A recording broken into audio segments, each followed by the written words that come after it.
Sa mundong ito, lahat ay nagigising ng isang superpower batay sa utang na kanilang dala. O, 100,000. At ang iyong katawan ay nagiging bulletproof. Kayang wasakin ng bakal gamit ang iyong mga kamay. O, 1,000,000. At ang iyong isipan ay nagiging sandata. Ang iyong mga dulo ng daliri ay nagiging mga tibak upang pumatay ng mga halimaw. Ang iba ay umabot sa daan-daang bilyon at naging isang hindi mapipigilang superhuman, isang puwersa na kahit ang mga nuclear na armas ay hindi kayang sirain. Sa akin, 3 bilyon ang halaga. Hindi ako kailanman nagising ng kahit anong kapangyarihan. Sa halip, naging pinakamatamis na biktima ako para sa mga halimaw na naghahanap na mag-level up, lunukin ako, at magkakaroon sila ng malaking pagtaas ng lakas na parang sumabog ang kanilang kapangyarihan magdamag. Sa kabutihan ng aking kapalaran, may utang sa akin si Drake na 70 milyon at naging siya isang lalaking kayang suntukin ng isang tangke hanggang maging scrap metal. Akala ko hindi ako matitinag kapag kasama ko siya. Sa halip, ibinili niya ako sa isang mutant na dambuhalang gagamba. Nang may buka ko ng buo, pinatay niya ang gagamba, kinuha ang demon orb nito, at ginamit ang aking kamatayan upang palakasin ang sarili. Nang muling buksan ko ang aking mga mata, ipinanganak muli ako, 3 araw bago ang apokalipsis. Sa loob ng 3 araw, sasalakayin ng mga halimaw ang buong mundo, durugin ang sangkatauhan tulad ng mga langgam sa ilalim ng paa. Nangako ako sa sarili ko. Sa pagkakataong ito, ako na ang magpapasya sa aking kapalaran. Ang pinakamabilis na paraan para manggupit ng malaking utang, ang sariling tiyo ko, presidente ng Tenyu Group. Sa paglipas ng mga taon, ang kanyang walang awang ambisyon at walang pakundangang pagpapalawak na naglalagay ng pera sa mga industriya na hindi niya alam, ay naglibing sa Tenyu Group sa ilalim ng 2 trilyong utang. Sa ganitong diwa, diretso akong pumunta sa opisina ni Tio Grant. Tio Grant, may hihilingin ako. Bahagyang nagbago ang kanyang ekspresyon. Ang natitirang pera ng kumpanya ay mas mababa sa 50 milyon, sabi niya nang may pagod na buntong hininga. Hindi pa rin nailalabas ang sahod noong Pebrero. Agad kong sinabi sa kanya na hindi ako nandito para sa pera. Nabawasan ang tensyon sa kanyang mukha. Inanyayahan niya akong umupo sa sofa. Ang Tenyu Group ay isang negosyo ng pamilya na itinatag ng aking lolo. Bago siya pumanaw, hinati ng matanda ang kumpanya sa dalawa. Sina Tio Grant at ang aking ama ay tumanggap ng 50% na bahagi bawat isa. Nang ako ay 8 taong gulang, bumagsak ang eroplano na nagdadala sa aking mga magulang. Isang batang first grader, naging ulila agad ako, ang pinakamayamang ulila sa buong mundo. Sa ilalim ng pamumuno ni Tio Grant, unti-unting umangat ang Tenyu Group, naging pinakamalaking pribadong negosyo sa bansa ng Dragon sa loob ng isang dekada, na ang halaga ay higit sa 1 trilyon. Ang aking bahagi ay nabawasan mula 50% hanggang 10%, ngunit ang 100 bilyon ay sobra na upang gawing pinakabatang bilyonaryo sa mundo. Hindi ako mahilig mag-aral, kaya hindi na ako nag-college at umuwi na lang para magpahinga sa aking mana. Humingi ako kay Uncle Grant ng 3 milyon at ginamit ko ito para magtayo ng isang film studio, isang gaming company, at isang streaming platform. 5 taon nang lumipas, ang 3 milyon ay naging 3 bilyon. Samantala, ang bulag na pagpapalawak at walang ingat na pamumuhunan ni Uncle Grant ay nagdulot sa Tenyu Group sa pagbagsak. Ang utang ay mabilis na lumobo. Sa loob lamang ng 5 taon, mula sa pinakamayamang tao sa Dragon Nation, naging pinakautang si Uncle Grant kahit nadala niya pa rin ang napakalaking utang na iyon. Maaaring naging isang hindi matitinag na kapangyarihan siya pagkatapos ng apokalipsis. Pero sa nakaraang buhay ko, bumaba siya mula sa isang gusali noong gabing bago magsimula lahat ito. Hindi ko hahayaang magkamali muli ang taong nagpalaki sa akin. Tumingin ako sa kanya at ngumiti, nandito ako para tumulong. May 2.5 bilyong handa nang ilipat ang account ng kumpanya ko at ipapadala ko sa iyo ang 2 bilyon sa loob ng 3 araw. Naluha si Tio Grant habang nakatitig na blacklist na siya ng lahat ng bangko at naubos na ang pabor mula sa bawat kaibigan. Sa mga panahong ito, ang paghahanap ng 10,000 ay isang pakikibaka. Minsan na rin niyang naisip ang tapusin na ang lahat. Kung hindi niya makakolekta ang sahod ngayong hapon, plano niyang tumalon. Nang inig ng mga daliri, pinailaw ni Tio Grant ang isang sigarilyo. Magandang bata ka. Ibibigay ko pa sa iyo ang isa pang 10%. Bago pa man niya nasabi ang salita, sinundan ito ng isang mapait na tawa. Sa ngayon, walang gustong kumuha ng kahit isang bahagi ng Tenyu Group. Tito Grant, hindi ko pa nga nasasabi ang hiling ko. Maingat kung pinutol siya. Panatilihin mo ang mga bahagi. Ang gusto ko ay simple lang. Ilipat ang utang ng Tenyu Group sa pangalan ko. Napatitig si Uncle Grant sa akin, nagulat. Ang Tenyu Group ay isang negosyo ng pamilya. Sa ilalim ng batas ng Dragon Nation, hindi maaaring ilipat ang legal na kinatawan sa isang tao na hindi kabilang sa dugo. Kaya nakatali na ang utang sa pangalan ni Uncle Grant at walang paraan para makaalis. Para siguraduhin narinig niya ng malinaw, uulitin ko, gusto kong ilipat mo ang utang ng kumpanya sa pangalan ko. Dahan-dahan bumalik sa sarili si Tio Grant. Matagal niyang nilunok ang usok mula sa sigarilyo niya. Iyan ay 2 trilyong utang. Kung tatanggapin mo yon, maaaring hindi ka na makalabas kailanman. Hindi ko magagawa yon sa'yo. Ito ang taos-pusong hiling ko. Ako ay bata pa. Wala akong mga koneksyon tulad mo, pero mayroon kang isang makapangyarihang network na nabuo sa loob ng dekada. Palayain mo ang iyong sarili mula sa utang na ito. Tanggapin mo ang 2 bilyong ibinibigay ko sa iyo at maaaring magawa mo pang iligtas ang Tenyu Group. Lumapit ako at niyakap ang kanyang kamay, ang aking mga mata ay malinaw at tapat tulad ng sa isang bagong silang. Nag-isip si Uncle Grant sandali, pahintulutan kitang makapagpahinga muna. Bakit hindi ka umuwi at pag-isipan mo rin ito? Bumalik ka bukas. Uncle Grant, ang arawang interes sa 2 trilyon ay higit sa 10 milyon. Bawat oras ay mahalaga. Mahigpit kong niyakap ang kanyang kamay, umiiyak si Tio Grant. Sige anak, gagawin natin sa paraan mo. Pumunta na tayo mag-file ng paglilipat. 2 araw ang lumipas, tahimik na nailipat ang utang ng Tenyu Group sa pangalan ko, kaya naging pinakamaraming utang sa buong mundo na may 2.1 trilyong nakabaon sa aking balikat. At hindi ako nalungkot tungkol dito. Natuwa ako nang bumalik ako sa opisina matapos ayusin ang mga papeles. Bigla kong naalala na may isang natitirang hindi pa natatapos na usapin, ang lalaking nagtaksil sa akin noong nakaraang buhay ko. Kinuha ko ang aking telepono at tinawagan si Drake. Drake, punta ka sa bahay ko mamaya, may sorpresa ako para sa'yo. Makalipas ang kalahating oras, dumating si Drake sa opisina ko kasama ang kanyang katulong na si Mia. Ngumingiti ako nang walang mali siya at niyakap si Drake ng mahigpit at mainit-init. Agad namang nakipag-ugnayan si Drake sa aking enerhiya. Parang halos 2 buwan na, pare. Magpapakasaya tayo ng husto ngayong gabi. Personal kong dinala ang kape kay Drake at diretso sa punto. Ako na ang namumuno sa Tenyu Group. Walang tigil ito. Pwedeng maghintay si Drake. Tinawagan kita dito kasi kailangan ko ng pabor. Gusto kong tumulong pero mahigpit ang pera. Mabilis na inilapag ni Drake ang kape niya. Biglang naging mapagmatsyag ang mga mata niya. Humihiram ako dahil sa prinsipyo at hindi ko kailanman babayaran. Natawa ako. Hindi ako nandito para kunin si Drake. Plano kong ilipat ang 2 bilyong kalahati mula sa account ng kumpanya ko diretso sa iyo. Sinabi ko ito nang walang ikinababahala. Ang Tenyu Group ay may utang na 2 trilyon at ako na ang legal na kinatawan nito. Malamang ay mapipilitan na akong ipasara ng korte ang mga account ko anumang araw ngayon. Kailangan kong ilipat ang pera sa isang taong pinagkakatiwalaan ko at ikaw lang ang tanging tao sa mundong ito na lubos kong pinagkakatiwalaan. Biglang lumiwanag ang mukha ni Drake.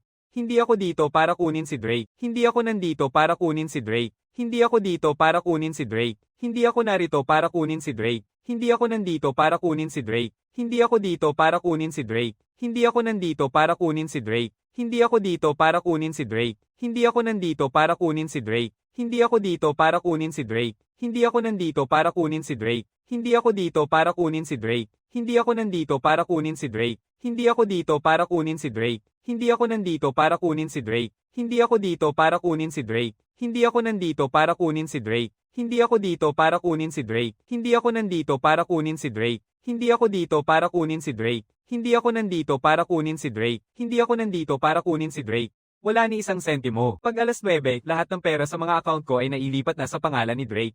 Magalang kong tinanggihan ng kanyang paanyaya sa hapunan at pinasalamatan sila habang inilalakad sila palabas ng building na nakangiti. Drake, nagbabalita ang Weather Bureau na may kakaibang mangyayari pagkatapos ng hating gabi. Mas mabuting manatili ka na lang dito. Kung sakaling may mangyaring mali, tawagan mo ako anumang oras. Ako mismo ang bumukas ng pinto ng sasakyan para sa kanya. Sa huli, siya ang aking regalo na upgrade package. Kung isang halimaw ang makuha sa kanya una, masasayang ang lahat ng aking plano. May kakaibang nangyayari. Akala ni Drake na nagbibiro ako, binilang niya na ang balita tungkol sa balanse ng kanyang account ng 8 beses na. Ngayon, ang numerong iyon sa aking account, kakaiba iyon. Binati ko siya ng may pamilyar na ngiti.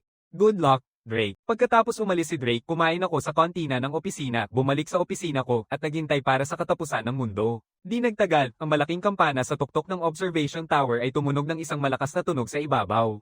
Unti-unting lumipat ang buwan sa isang map-out na at nakakatakot na asol na nagbabalot sa lungsod sa isang anino ng pelikula ng horror. Nakatayo ako sa malaking bintana at nakatitig sa asol na buwan. Panatilihin ang tingin mo ng 30 segundo nang hindi kumukurap at i-activate ng asol na buwan ang iyong virtual panel na may pangalang Damien. Spirit Crystals na 2.16 trilyon, antas ng kaluluwa kulay abo. Naalala ko pa rin ang mga stats ko mula sa nakaraang buhay ko na ang pangalan ay Damien, 0 ang Spirit Crystals, at purple ang antas ng kaluluwa. Ang pinakamalaking pagkakaiba ay halata. Noong nakaraan ay wala akong kahit isang spirit crystal. Ngayon ay nakaupo na ako sa mahigit 2 trilyong ito.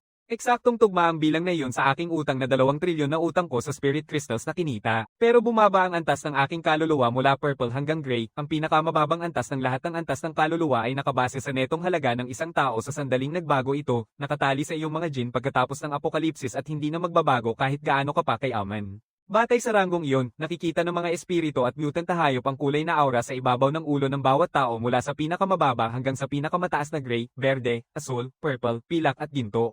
Mas mataas ang antas ng kaluluwa na kanilang kinakain, mas mabilis lumalago ang kanilang antas ng kapangyarihan. Kaya ang mga mayaman, yaong mga may malalaking kayamanan bago ang apokalipsis, ang naging pinakadelikadong biktima habang ang mga dukha naman ay mas ligtas talaga. Nag-scroll ako sa natitirang bahagi ng aking virtual panel, antas 0, pisikal na estadistika, lakas 38, bilis 32, reflex 35, talon 26, isipan 35, pagtitiis 41%, lampas pa sa pisikal na estadistika. Ipinakita ng panel ang dalawang panghuling halaga, Dao Focus Spell Power at Spirit Gold. Kahit gaano pa kalakas ang iyong physical na stats, hindi nila kayang labanan ng mga di matangis na espiritu. Kailangan mo ang Dao Focus at Spell Power. Inisip ko ang aking isipan at binigay ang utos na i-max out ang 8 katangian bilang gabay. Isang boksingero sa antas ni Tyson ay aabot ng 100 para sa lakas. Ang karaniwang adultong lalaki ay nasa pagitan ng 30 at 50, sinisimula na ang lahat ng katangian sa maximum mula sa simula. Ito ang nagiwalay sa mga libreng manlalaro mula sa mga sumusuong ng buong buo laban sa isang buong sukat na mutant na hayop. Parehong-pareho lang sina Tyson at isang karaniwang tao, parehong walang magagawa. Kaya muli akong nagtuon at mas pinilit ang virtual panel, inakyat ang sarili sa ikatlong yugto at itinaas ang lahat ng stats sa 400 sa halagang 182 milyong espiritu na ginto. Kung hindi nag-flash ang virtual panel ng babala, nakitang mabilis na pagtaas ng stats ay may panganib ng internal rupture at bali ng buto. Kung inilagak ko sana ang buong 2 trilyon at umakyat mula bronze hanggang grandmaster ng sabay-sabay, halos ikinasaya ko ang sarili ko na parang papasok na sa ikalawang kamatayan. Sinuri ko ang mga pagbabago. Ang katawan na dati ay malambot at walang kahanga-hangang katangian ay ngayon ay puno ng matibay na kalamnan na nag-uma pa sa lakas na nag-iinit sa enerhiyang kailangang mailabas. Pinigil ko ang sarili na hindi itulak pa. Ilang minuto pa lang simula ng apokalipsis at nakatlong yugto na agad ako. Tumingin ako sa pader sa harap ko at sumuntok. Isang mabigat na tunog ang umalingaw sa kwarto. Isang konkretong pader na 25 sentimetro ang kapal at isang malinis na butas ang tumusok dito. Panahon na para maghanap ng mga halimaw. Kung hindi ko maubos agad ang enerhiyang ito, baka sumabog na ako. Bumukas ako sa bintana at tumalon mula sa ika-23 palapag. Nagningning ang Dragon City sa Nian. Ang mga kalye nito ay puno pa rin ng tao na walang ideya sa paparating. Isang lalaki na naka-costume ng Grim Reaper ang naglalakad na parang siya ang may-ari ng kalye, nakangisi sa mga dumadaan at nakikipag-away sa ibang cosplayers, walang pakialam sa lahat. Nandito na ang kamatayan. Hinawakan ng Grim Reaper ang maliit na bata sa leeg at itinaas siya sa ibabaw ng ulo, nakangisi na may ngiping nakabuka. Sumabog ang takot na iyak ng bata at nagsilabasan para hanapin ang kanyang ina. Tumawa ang Reaper at naglakad ng mayabang sa gitna ng tao. Hindi na sapat ang pang-aapi sa mga bata. Sa kabilang kalsada, isang taong may puting buhok na nakasuot ng costume ng ogre ay naglalakad na parang zombie. Nagtawa si Grim Reaper. Ang tanga. Pinakawalang costume na nakita ko buong gabi. Nagtatawa pa rin siya nang marating siya ng ogre, walang salitang lumapit at niyakap siya sa parehong balikat. Pumikit ang panga nito sa kanyang leeg. Ang Reaper ay humungol ng isang nakakatakot na sigaw at pagkatapos ay hindi na makapagsalita pa. Sa loob ng ilang segundo, lahat ng dugo sa kanyang katawan ay naubos. Sa wakas, na-realize na ng mga cosplayer sa paligid nila kung ano ang nangyayari. Sumabog ang mga sigaw at nagkahiwa-hiwalay ang mga katawan sa iba't ibang direksyon. Isang van na nagdadala ng dugo ang nakaparada sa gilid ng kalsada. Bumukas ng kusa ang nakasarang nilang pinto at isa-isa nang lumabas ang mga nagngangalit na ogre, parang mga multo na naghahanap buhay sa lahat ng nakikita. Nagsimula ang kaguluhan sa kalye, mga sigaw ng pagtulong at mga hiyaw ng takot na umaakyat mula sa iba't ibang direksyon. Sa loob ng ilang sandali, maraming tao ang nahulog sa mga ogre. Sa gitna ng kaguluhan, pumasok ako ng mabilis, suot ang kulay abo na suit at itim na sapatos, parang mandaragit, sumugod na parang cheetah, isang kamao ang tinulak palayo, at isang ogre na may pilak na buhok ay napalipad. Ang epekto nito ay nakamamatay. Hindi na ito nakalaban pa. Ang mga ito ay napakadaling mapatay, naisip ko. Sinipa ko ng pakanan, isang ogre pa ang bumagsak, hindi makagalaw. Sa loob lamang ng ilang minuto, napal-AS ko ang higit sa 10 ogre gamit lamang ang aking mga kamao at paa, ngunit hindi tumigil ang mga sigaw. Ang katapusan ng mundo ay kumalat na lampas sa kalye, hindi ito lamang ang lungsod ng dragon. Sa buong Dragon Nation at sa buong mundo, ang gabi ay nilamon ng kaguluhan. Walang sino mang tao ang makakapigil dito. Sa unang pagkakataon na makipaglaban, napuno ako ng masangsang na dumi, makapal, malagkit, at sobrang hindi kaaya-aya. Bumalik ako sa opisina para maglinis. Sa apokalipsis, ang pag-aatubili ay kamatayan. Tanging ang walang awa ang nakaliligtas. 10 minuto ang lumipas, pumasok ako sa opisina at narinig ang umaagos na tubig mula sa banyo. May tao roon. Isang espiritu ang lumapit sa akin. Kahit na pinataas ko ang aking lakas, nanikip ang dibdib ko. Mas kakaiba pa. Ano man ito, ang unang ginawa nito ay mag-ayos. Hindi ka pani-pani paniwala. Huminga ako ng malalim at maingat na naglakad papunta sa kwarto. Bahagyang nakabukas ang salamin na pintuan ng banyo. Sa gitna ng hamog, isang payat na puting silweta ang nakatungo ang ulo pabalik. Nananatili akong nakaalalay. Pagkatapos ng pagbabago, lahat ng uri ng espiritu ay nakatawid na. Mga nilalang mula sa alamat, mula sa kwento, mula sa mito. Ang pisikal na lakas ay epektibo laban sa mga mutant na hayop. Sa mga espiritu, kailangan mo ng mga teknik ng tao na pinapatakbo ng nakatuon na hangarin. Basag ang salamin. Tahimik kong tinawag ang isang tao na salawikain. Isang matalim na putok ang umalingaw-ngaw. Pumutok ang frosted na salamin at buong nabunyag ang nasa loob. Isang kahangahangang babae na nakasuot ng maluluwang na anti-gong kasuotan, ang madilim niyang buhok ay bumabagsak na parang talon, balat na parang perpektong jade, at nakasuot ng buong damit, tahimik na naghuhugas ng mukha. Inilapit niya ang inosenteng mga mata sa akin, ang boses ay may bahid ng hinaing. Nagpapahiram lang naman ako ng iyong lababo. Talaga bang kailangan yon? May isang bagay sa mukha niya na pamilyar. Hindi ko lang maalala kung ano ka. Ano ka? Hiniling ko, mababa at malamig ang boses. At bakit nasa opisina ko ka? Hinawi ng babae sa puti ang ngiti niya gamit ang isang kamay. Hindi ba't para akong Diyosa mula sa langit? May naisip ako. Yung mga luma at nakakatakot na kwento tungkol sa mga multo kung saan naghahanap sila ng titulo para mapanatili ang kanilang koneksyon sa mga buhay. Hindi ito isang ordinaryong tao. Ano man siya, hindi siya tao. Para sa akin, para kang personal na tagapag-alaga ko, sabi ko nang hindi nag-iisip. Sinubukan kong alamin ang tunay niyang anyo gamit ang isang tao na teknika, ngunit hindi sapat ang aking kapangyarihan sa mahika. Walang nangyari. Huminga ng malumanay ang babae at may ibinulalas na isang bagay na nagpigil sa akin ng biglaan. Ako si Chang, at sa mga salitang iyon, isinara mo ang 1300 taon ng aking kapangyarihan at ikanadina ako bilang iyong tagapaglingkod. Nakatayo ako roon, ganap na natigilan. Lumiko ako para tingnan ang painting sa pader, yung nakasabit doon ng 5 taon. Lumipad si Chang papunta sa buwan, at tuluyang nawala ang anyo ni Chang mula sa canvas. Sandali, magiging alila rin ba ako? Tanong ng isang maliwanag at malinaw na boses. Mula sa tabi ng sofa, isang maliit na batang babae ang lumitaw. May pilak na kulot na buhok na nakatali sa 2 pigtails, mata na kasing pula ng mga ruby at puno ng kalokohan. Ang jade na kuneho na palaging nakahiga sa braso ni Chang, ngayon ay nasa anyong tao. Inamin ni Luna na ang kanyang kapangyarihan ay isang kapat lamang ni Chang. Stage 3 muna ngayon.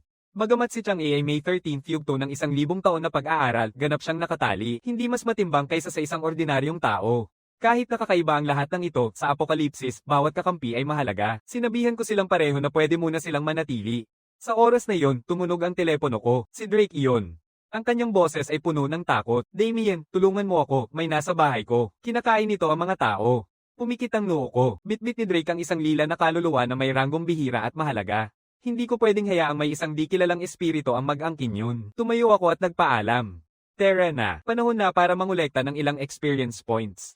Hinawakan ko si Chang na ngayon walang laban, tumalon sa bintana at dumaikit ng tahimik. Lumutang si Luna sa likod namin. Sa itaas, ang buong buwan ay kumikislap ng nakakatakot at ang buong syudad ay naging isang larangan ng digmaan. Mga sigaw ng tao ay naghalo sa mga sigaw ng espiritu, nagkakagulo ang mga tao sa iba't ibang direksyon. Mga pang-emergency na broadcast ang nagpatugtog sa bawat channel, hinihikayat ang mga mamamayan na agad magtago habang pumasok ang mga puwersa militar sa lungsod. Sumakay ako sa pulang sports car at pumarada papunta sa bilya ni Drake kasama sina Chang at Luna. Sa daan, dumaan sa ilalim ng isang overpass, nakita ko ang isang dambuhalang demonyong pagong na sumasalpok ng diretso sa isang unit ng militar sa ibaba. Hindi man lang nila ito naipukol, mabilis ang pagdami ng mga nasawi, at ang kumikislap ng mga kumpol ng ilaw ay umaakyat mula sa mga nahulog, esensya ng kaluluwa, ang natitira kapag namatay ang isang tao. Pareho nga mga espiritu at mutant na hayop ay sumisipsip nito upang lumakas. Nakatingin si Luna sa mga kumikislap na ilaw na may hindi mapagkakamaling paghahangad. Huwag mo nang isipin yan, sabi ko ng matatag. Ang mga sundalo ang huling linya sa pagitan ng mga tao at ang ganap na pagbagsak. Lumipat ang aking atensyon sa dambuhalang espiritu ng pagong. Tinanong ko si Luna kung kaya niyang harapin ito para makakuha ng lakas. Sumama si Chang sa tabi ko. Ang demonyong pagong ay nasa antas 6, ang walang ingat na pag-atake ay para ng pagpapakamatay, kaya kayang basahin ni Chang ang antas ng espiritu sa isang tingin. Kahit na nakasil ang kanyang kapangyarihan, nananatili pa rin ang kakayahang iyon. Pinakawalan ko ang aking espiritual na kakanyahan at umakyat sa stage 4, pinagsama-sama ang lahat ng aking stat. Isang pagbaha ng walang halong lakas ang dumaloy sa akin, naghihintay na mailabas. Pinapaalalahanan ako ni Chang na ang vault ng armas sa virtual panel ay may mga banal na sandata na pwedeng bilhin. Binuksan ko ang imbakan, nakalinya ang mga sinaunang armas sa interface sa mga hilera. Matapos ang ilang sandali ng pag-iisip, ginastos ko ang malaking halaga ng espiritu na ginto at binili ang Celestial Halberd, isang sandata na magagamit mula sa ika-4 na yugto pataas. Magastos, pero swak na swak sa kinalalagyan ko. Ang nagliliwanag na halberd ay lumitaw sa aking hawak. Tumalon ako mula sa overpass, higit sa 10 metro ang taas at bumagsak ng diretso sa Turtle Demon. Naharang ang isang sundalo na walang mapuntahan, nakataas na ang mga daliri sa granada, handang puksain silang dalawa. Sumigaw ako na ihagis niya ito, at sinuntok ko ang Celestial Halberd, itinulak ang granada diretso sa tiyan ng Turtle Demon. Yumanig ang pagsabog sa lupa. Ang dambuhalang Turtle Demon ay lumiit, naging isang humanoid na may ulo ng turtle, ngunit hindi pa rin mapanganib. Sumugod ako na nakataas ang Celestial Halberd, napakakinis ng talam, at diretso nitong tinamaan ang depensa ng demonyo. Tumakbo ito palayo, agad akong sumugod, pinasok ang halberd sa kanyang mahalagang bahagi, tapos na ito ng tuluyan.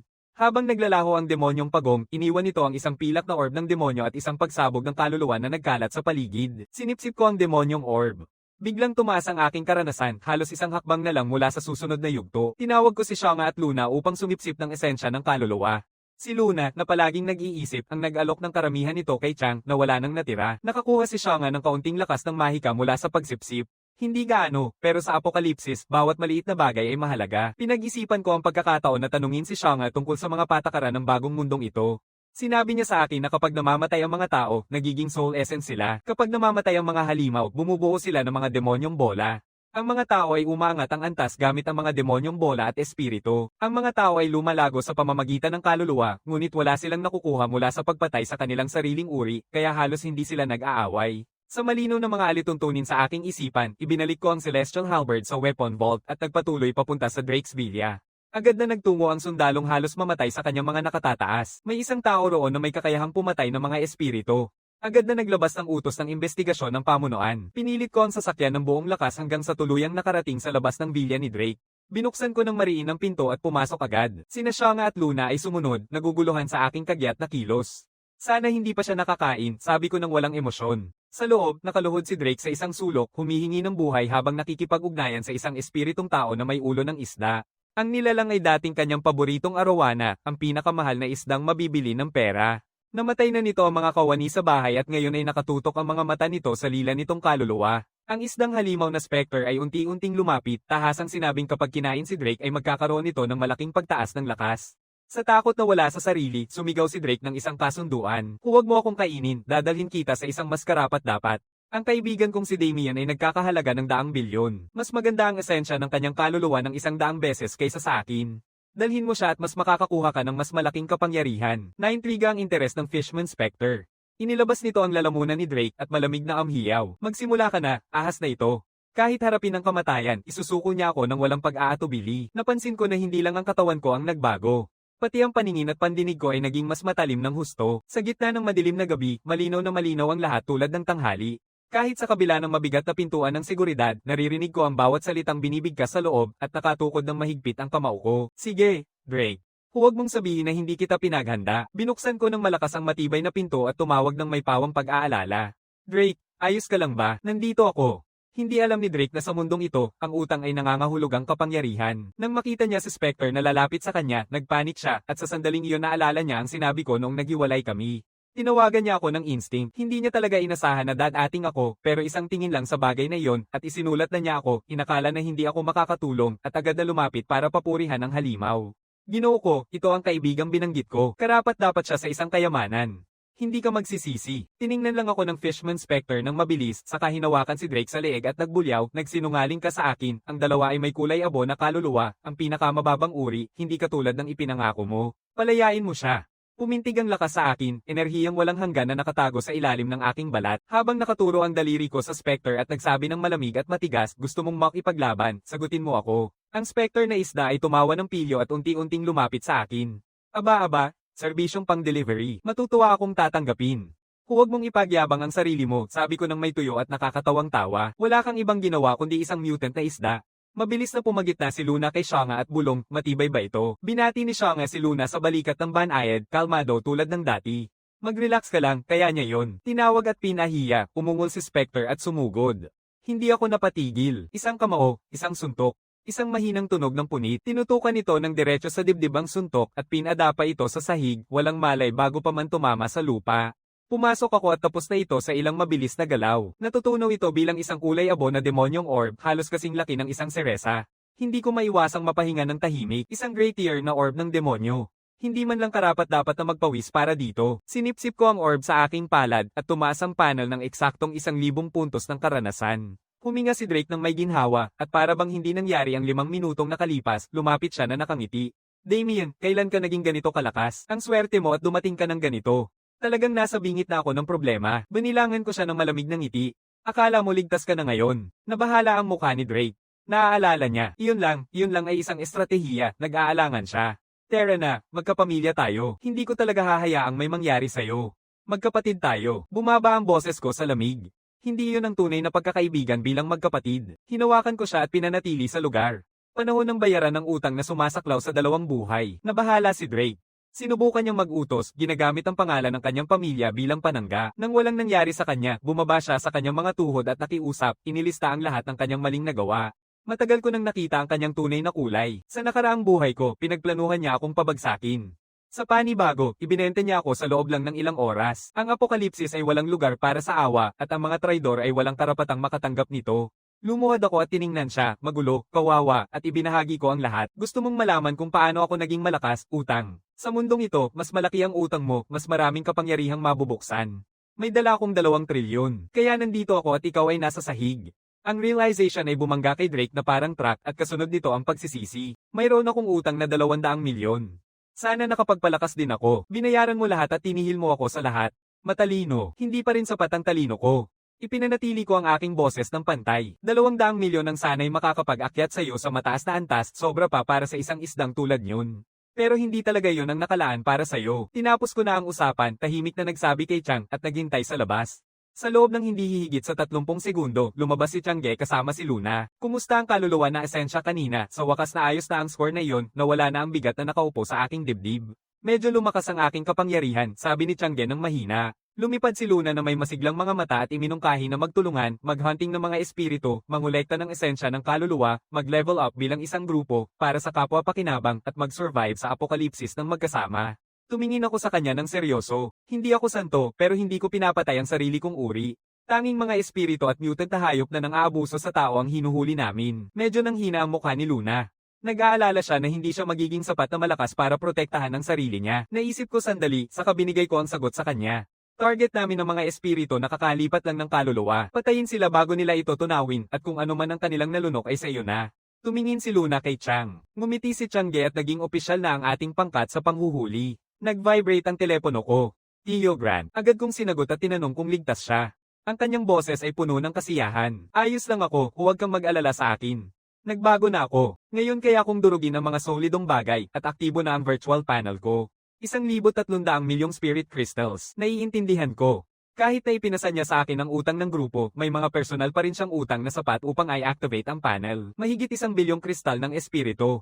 Sapat na sapat upang mapanatili siyang buhay. Sa wakas, naayos na ang huling bagay na pinag-aalala ko.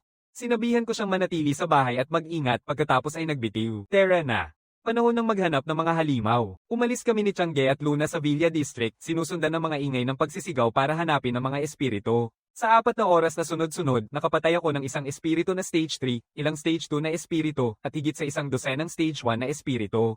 Sa kabuuang 450,000 na karanasan, habang tinitingnan ng mga kalat-kalat na mababang antas na orbs ng demonyo, tumango ako. Ang mga mababang antas na espiritu na ito ay walang laban sa isang siglo ng Turtle Demon. Mas mahalaga ang pilak na orb ng demonyo mula sa Turtle Demon kaysa sa lahat ng mga orb na kulay abo, berde, asul, at pula na pinagsama-sama. Ngayon ay malinaw na sa akin ang mga antas ng orb ng demonyo mula sa pinakamababa hanggang sa pinakamataas. Gray, berde, asul, pula, lila, pilak, at ginto, bawat isa ay konektado sa iba't ibang antas ng esensya ng kaluluwa. Mga mababang antas na espiritu, oo, pero sa kakulangan nila sa lakas, napuna naman nila sa dami, at ang pinsalang dulot nila ay nakamamatay. Nilinis ko ang lugar at nangolekta ng daan-daang piraso ng esensya ng kaluluwa. Sumunod agad sina Changge at Luna, sinisipsip ang bawat piraso na maaari nilang makuha. Nakatawid si Changge sa ikalawang yugto, sapat na ang lakas niya ngayon upang maprotektahan ang sarili. Mas mataas na ang simulaing yugto ni Luna kaya mas mabagal ang kanyang pag-unlad, pero tuloy-tuloy ito. Alas 6 ng umaga, naglaho ang bughaw na buwan. Ang mga espiritong nagwasak sa gabi ay umatras sa taguan at pansamantalang naging tahimik ang mundo hanggang sa muling sumikat ang dugo na araw, nagbabadya ng malalim na pulang liwanag. May dala itong kakaibang pakiramdam sa hangin. Sa ilang paraan, mas delikado ang araw kaysa sa dilim. Ang mga lungsod sa buong mundo ay wasak ng magdamag. Matapos ang walang humpay na laban, nauubusan na ako ng lakas. Kapwa katawan at isipan ay pagod na. Bumalik ako sa aking estate sa Junting District, isang pangunahing lugar na nakatago sa pagitan ng mga burol at dagat, tahanan ng mga pinuno ng lungsod. Tahimik pa rin ang paligid. Walang espiritu ang nakalapit dito kahit na ang bawat residente ay nakasara sa loob matapos ang mga horror ng gabi. Agad na bumaba si Tio Don, ang tagapamahala ng aking ari-arian, upang buksan ang gate nang makita niya ako. Nagtipon-tipon ng mga tauhan sa bahay, niyayakap ako na may mga mukha pang mapatlo mula sa nakaraang gabi. Nagbigay ako ng maikling pagpapakilala kina Changge at Luna, saka sinabi sa mga tauhan na maghanda ng pagkain habang ako ay naglilinis at nagpapahinga. Nasa balita ang buong coverage tungkol sa sakuna, naglalakad ang mga espiritu sa buong mundo, nagdedeklara ang mga bansa ng estado ng emergency, halos huminto ang produksyon at pang-araw-araw na buhay, habang papalapit na ang krisis sa pagkain at supply. Pinatay ko ang TV. Malinaw na ang sitwasyon. Sa mga unang araw ng ganitong sakuna, walang tunay na sagot ang kahit anong gobyerno. Kung nais mong mabuhay, umaasa ka sa sarili mo. Pagkatapos ng pagkain, isa-isa nilang nilapitan ako ang mga tauhan, nag-aalala para sa kanilang mga pamilya. Lahat sila ay humingi ng permiso na umuwi, hindi ko sila pinigilan. Sabi ko lang sa bawat isa na iwasan ang mga mataong lugar at manatiling ligtas sa daan. Sa isang mundong baliktad, bawat isa ay gumagawa ng sariling desisyon at dala ang sariling kapalaran. Nang umalis na ang mga tauhan, sinunggaban ni Tiangge ang pamumuno sa bahay nang hindi tinatanong. Si Luna ang tumulong sa kanyang tabi. Natira na lang kaming tatlo sa ari-arian. Sa ilalim ng dugo ng araw, ang mga hayop sa ibabaw ay nagbabago, umiikot sa mga mutant na hayop na iba't ibang anyo at sukat. Ang magandang balita ay ang mga mutant na hayop ay mahina sa pisikal na lakas. Maaaring mapigilan pa rin sila ng mga tradisyonal na armas. Ang mga espiritu naman, natatakot sa dugo na araw at lumalabas lamang sa gabi. Natutulog ako ng diretso hanggang alas 3 ng hapon at nagising sa mahigit 12 na missed calls. Ilan sa mga ito ay galing sa pulis ng Dragon City. Nasa harap pa rin ako sa screen nang tumawag ulit ang pulis, kinilala ang sarili bilang si Glenn, pinuno ng Security Division ng Dragon City Police, na nakikipag-ugnayan sa ngalan ng Dragon City Crisis Command. Nakita ng mga awtoridad ang video sa online kung saan ako ay nasa aksyon at nais nila akong dalhin para malaman kung paano ako naging sobrang lakas. Anong pakinabang ko dito? Diretsahang tinanong ko. Sinimula ni Glenn ang isang talumpati tungkol sa tungkulin at mas malaking kabutihan. Wala akong pasensya para dyan. Binaba ko ang tawag. Muling tumawag siya makalipas ang ilang sandali, mas matindi ang tono ngayon gamit ang awtoridad bilang dahilan para pilitin akong makipagtulungan. Muling tinanong ko kung ano ang pakinabang ko rito. Hindi siya kumibo. Pinutol ko ang tawag at i-block ang numero. Sa apokalipsis, walang kwentang mga paanyaya sa kabutihan. Handang-handang akong protektahan ng mga tao, pero tanging patas sa kabayaran lamang. Nasa 2 trilyong utang ako, nakikipaglaban para makaligtas sa parehong kaguluhan tulad ng iba. Hindi ako magpapadala para lang sa moral na presyon. Mabilis na lumipas ang araw. Muling umakyat sa langit ang bughaw na buwan. Darating na ang mga espiritu. Naghanda si Chang ng hapunan. Ang pagkain ay napakahusay. Nabusog ako at saka nagsimula mag-isip tungkol sa supply ng pagkain. Kung magpapatuloy ang sakuna at mananatiling nakapako ang produksyon, ang gutom ang magiging susunod na kalamidad. Magbigay ka sa akin ng isang tunay na bagay bilang kapalit at ipaglalaban ko ang kaligtasan ng sangkatauhan ng buong puso. Inupo ko ang upuan ko at tinawag si Chang at Luna. Panahon na para umalis. Naghahanap tayo ng mga espiritu at nangongolekta ng esensya ng kaluluwa ngayong gabi. Pinasaya ni Luna. Lumipat ako sa ibang sasakyan at umalis mula sa Dragon City kasama sina Chang at Luna. Naglilibot ang mga sundalo at pulis sa mga kalye. Sa sandaling umalingaw-ngaw ang sigaw ng pagtulong, kumilos sila ng walang pag-aatubili, nililigtas ang mga tao habang sabay na umaangat ang kanilang antas. Isang bato, 2 ibon. Bakit hindi? Sa loob ng villa ni Zane, CEO ng Waxia International, sa gabi bago ang apokalipsis, pinili ni Eva, isang sikat na aktres, na manatili kasama niya dahil sa kanilang nakaraan. Palagi siyang may pagkagusto sa kanya. Nagkakasama sila, naghihintay na bumaba ang gulo sa labas. Malapit na mag-alas 12 ng gabi, isang napakalakas na ingay ang bumayo sa gabi, ganap na sumire sa katahimikan ng villa. Nagising sina Zane at Eva, nagkakaba ang mga puso. Nagsuot sila ng damit at dali-daling tumakbo sa bintana. Sa labas, nagkagulo na ang mga lansangan. Nagkagulo ang mga tao habang nagsisigawan sa bawat direksyon, walang tigil na daing ng sakit, isang nakakaubos na takot ang bomb alert sa buong lungsod. Pagkatapos ay pareho nilang narinig ang pag-vibrate ng kanilang mga telepono dahil sa isang emergency government alert, na-detect ang mga supernatural na pangyayari. Lumitaw ang mga espiritu, lahat ng mamamayan magtago na agad sa kanilang mga tahanan. Nakikipag-ugnayan na ang mga awtoridad, saka lamang nang bumaba ang katotohanan. Isang bagay na hindi pa nararanasan ang nagsimula, sa kabutihang palad, nasa tahimik na lugar ang villa. Walang espiritu ang dumaan nito magdamag, nakaligtas sila ng walang sugat. Ngunit ang mundo sa labas ay punong-puno ng panganib, mga espiritu at mutant na hayop sa lahat ng dako. Hindi matapang si Eva na lumabas ng pintuan at wala siyang magagawa kundi manatili sa tabi ni Zane. Huwag kang matakot, iingatan kita. Hinawakan ni Zane si Eva ng mahigpit, nananatiling matatag ang boses kahit sa lahat ng ito. Dumukot si Eva sa kanya ng tahimik ng walang salita. Sa online, lahat ng platform ay napuno ng mga kuha ng kaguluhan. Nakakatakot na mga clip ng mga espiritu na umatake sa mga tao isa-isa.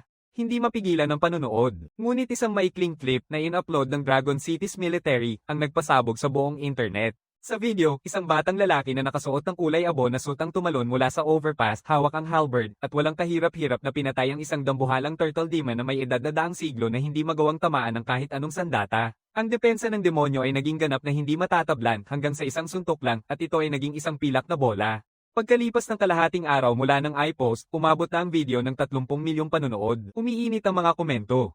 Maraming matatalinong manonood na ang nakilala ang binatilyo bilang ako. Hindi kami close ni Zane. Noong una ay nagdududa siya, pero matapos naming suriin ang footage frame by frame, napatunayan niya ito. Tumingin siya sa screen, tunay na naguguluhan. Siya, walang kahit anong nagsasabi na ganito siya. Tinawag niya si Eva para tignan. Nang makita ni Eva ito ng malinaw, sumimangot ang kanyang mukha at may isang bagay na bumangon sa malalim niyang alaala. Pinanood niya ako sa screen na iyon, kumpiyansa, may kapangyarihan, at nakaramdam ng tahimik na mapait na pagsisisi tungkol sa mga desisyong nagawa na niya. May mga bagay na hindi mo na maibabalik. Habang nakaupo silang dalawa, nawala sa kanilang sariling mga iniisip, isang kakaibang bagay ang nangyari. Nag-scroll si Zane sa isang video na mukhang clip ng multo. Akala niya isang biro lang ito, pero nang bahagyang dumampi ang kanyang daliri sa screen, isang lamig na parang buto ang dumaan sa kanya. Tiningnan niya ng mabuti, at isang mapatla, manipis na daliri ang dahan-daang umaakyat mula sa salamin, naglalabas ng lamig na nakakakilabot. May multo dito. Sumigaw si Zane at itinulak ang telepono sa kabilang bahagi ng kwarto. Nilinggan ni Eva ang tunog at sa sahig mula sa loob ng screen ng telepono, mga maputlang kamay at braso ang unti-unting umaabot at pagkatapos, dahan-daang, isang figure na nakasuot ng buong damit pangkasal, korona ng phoenix at seremonyal na pulang damit ang nagsimulang umakyat mula sa screen. Ang multo na bride, parang galing sa alamat. Pareho silang nanghina at hindi makagalaw. Sumigaw si Eva. Sa gulo, niyakap ni Zane ang isa pa niyang telepono nang nanginginig ang mga kamay at tinawagan ako, nang hihina ang boses, tulong. May multo sa bahay ko, pakiusap, pumunta na kayo dito ngayon. Nasa malapit na ako sa patrol. Sandali lang, papunta na ako. Hindi kami gaanong close pero ayaw kong hayaan na mapatay ng isang espiritu ang isang kakilala ko kung maaari ko namang pigilan. Sa loob ng ilang sandali, ganap nang lumabas ang Maltong Bride mula sa screen, unti-unting lumalapit sa kama, hakbang-hakbang, isang nakakatakot na presensya na bumalot sa kanilang dalawa. Zane at Eva ay nagsara ng kanilang mga mata, naghahanda sa katapusan, nang sumabog ang pinto ng kwarto papasok, at pumasok ako. Hinawakan niya ako na parang nalunod na tao na humahawak sa isang buhay, sumisigaw sa ginhawa. Tiningnan ko ang kwarto ng walang emosyon.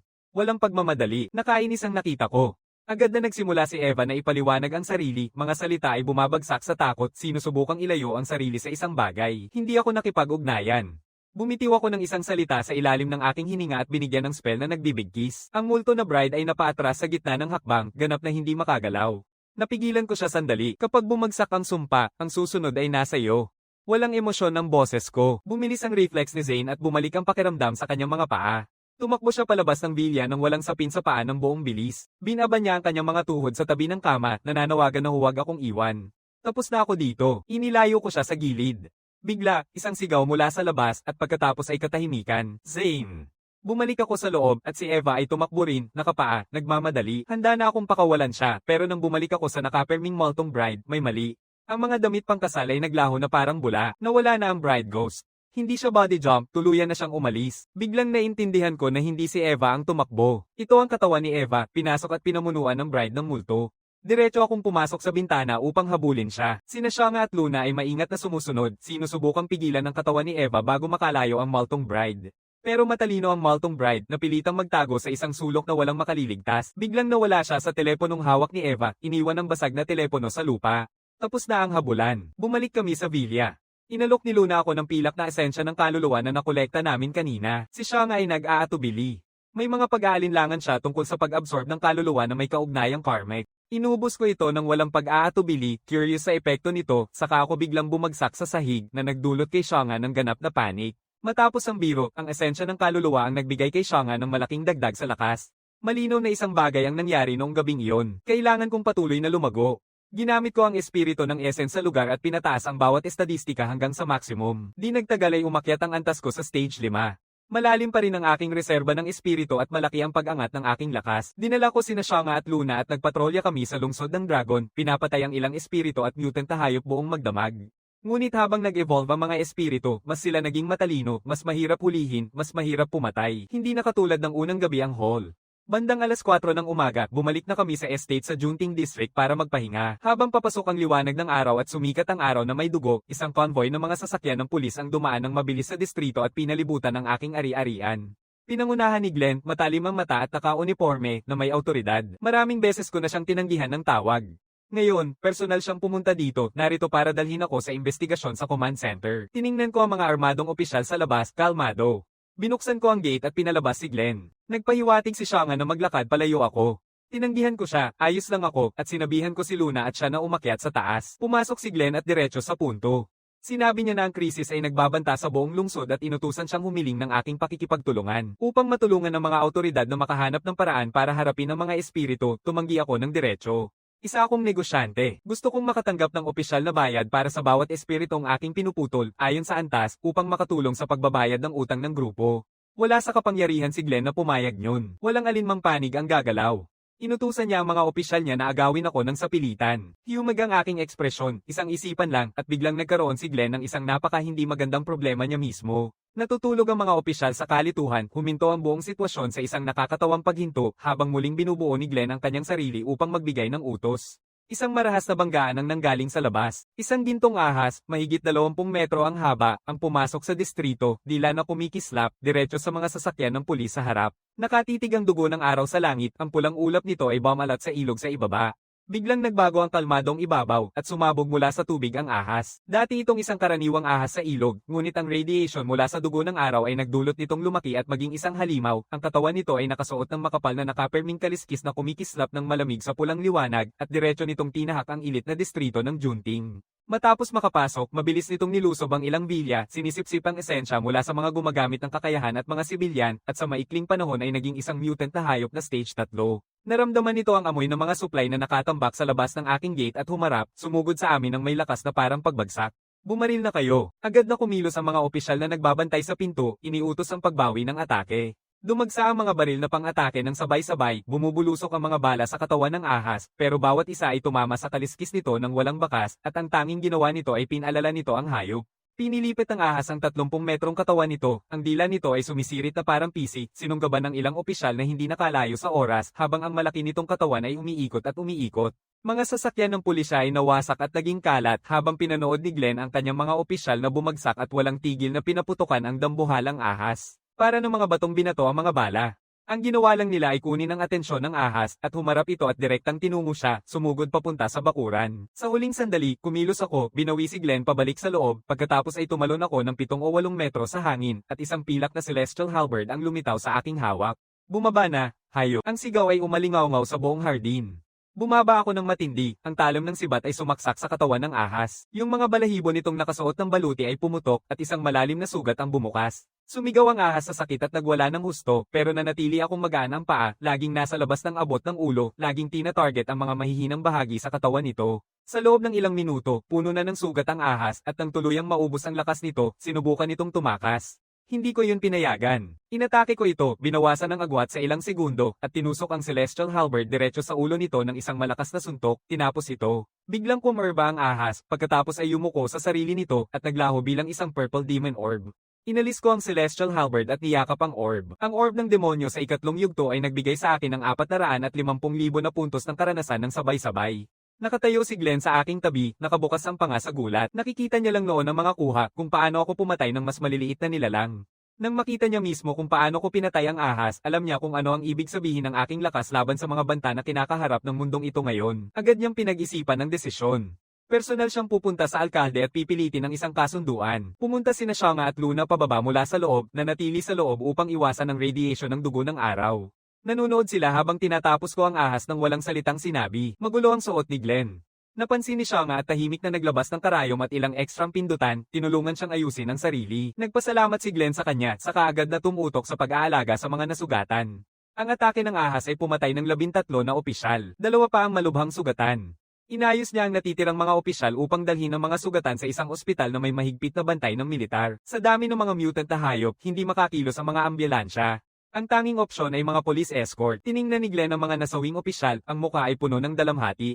Lumapit siya sa akin at buong sinseridad na sinabi, ang iyong lakas ay lampas sa lahat ng aking nakita. Ipag-uulat ko agad ang iyong mga kondisyon sa mayor at gagawin ko ang lahat para maisakatuparan ito.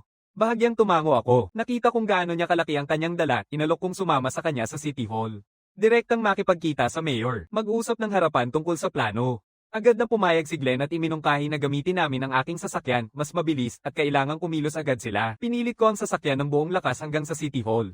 Sa daan, nagpalitan kami ni Glenn ng mabilis na pagtingin sa kasalukuyang sitwasyon sa Dragon City. Walang oras para magpaliwanag pa, dumating kami sa City Hall, sarado na ito ng mahigpit.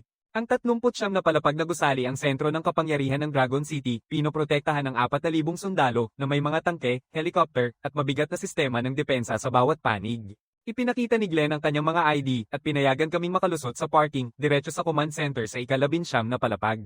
Nandito na ang mga nangungunang leader ng lungsod ng Dragon, nakasimangot ang mga mukha sa pag-aalala, pinag-aaralan ng kanilang mga opsyon. Mayor Norton, General Leo, at bagong itinalagang pulis na si Kane, kasama ang iba pa. Nawawala na ang nakaraang pulis na pinuno, akala ay patay na. Nasa bingit na ng pagbagsak ang lungsod ng Dragon. Hiniling ni Glenn na maghintay ako sa labas habang pumasok siya para ipaliwanag ang sitwasyon.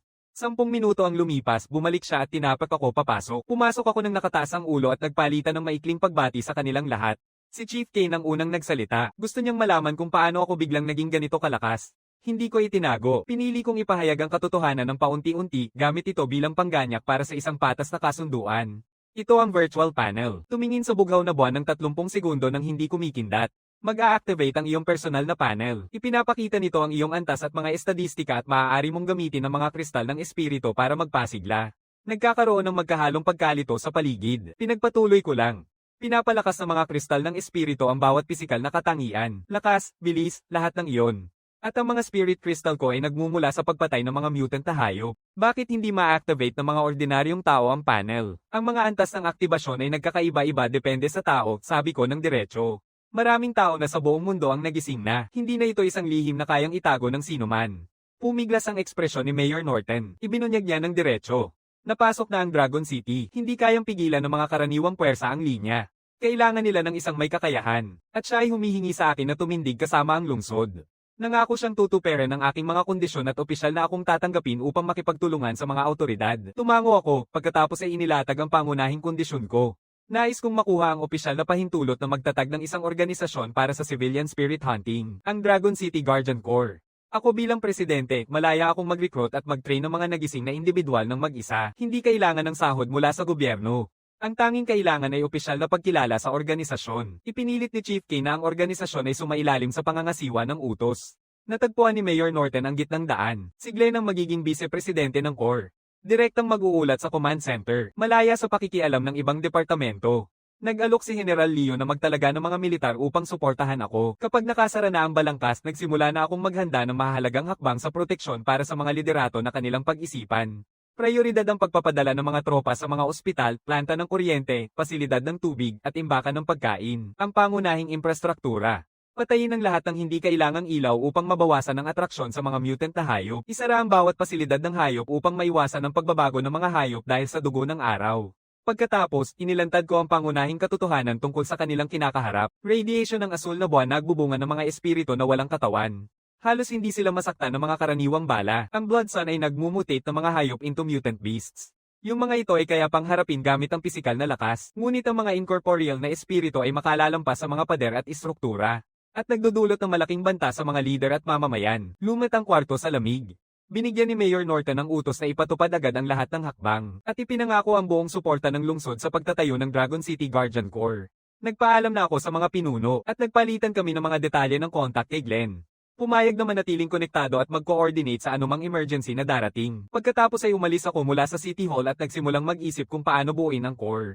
Bumaba ang gabi, naglaho ang dugo na araw. Muling umakyat sa langit ang malamig na bughaw na buwan. Sa loob ng isang ari-arian, si Frank, pinuno ng isang kumpanya ng koleksyon ng utang, ay nakatago sa bahay kasama ang isang kasama na nanginginig sa takot.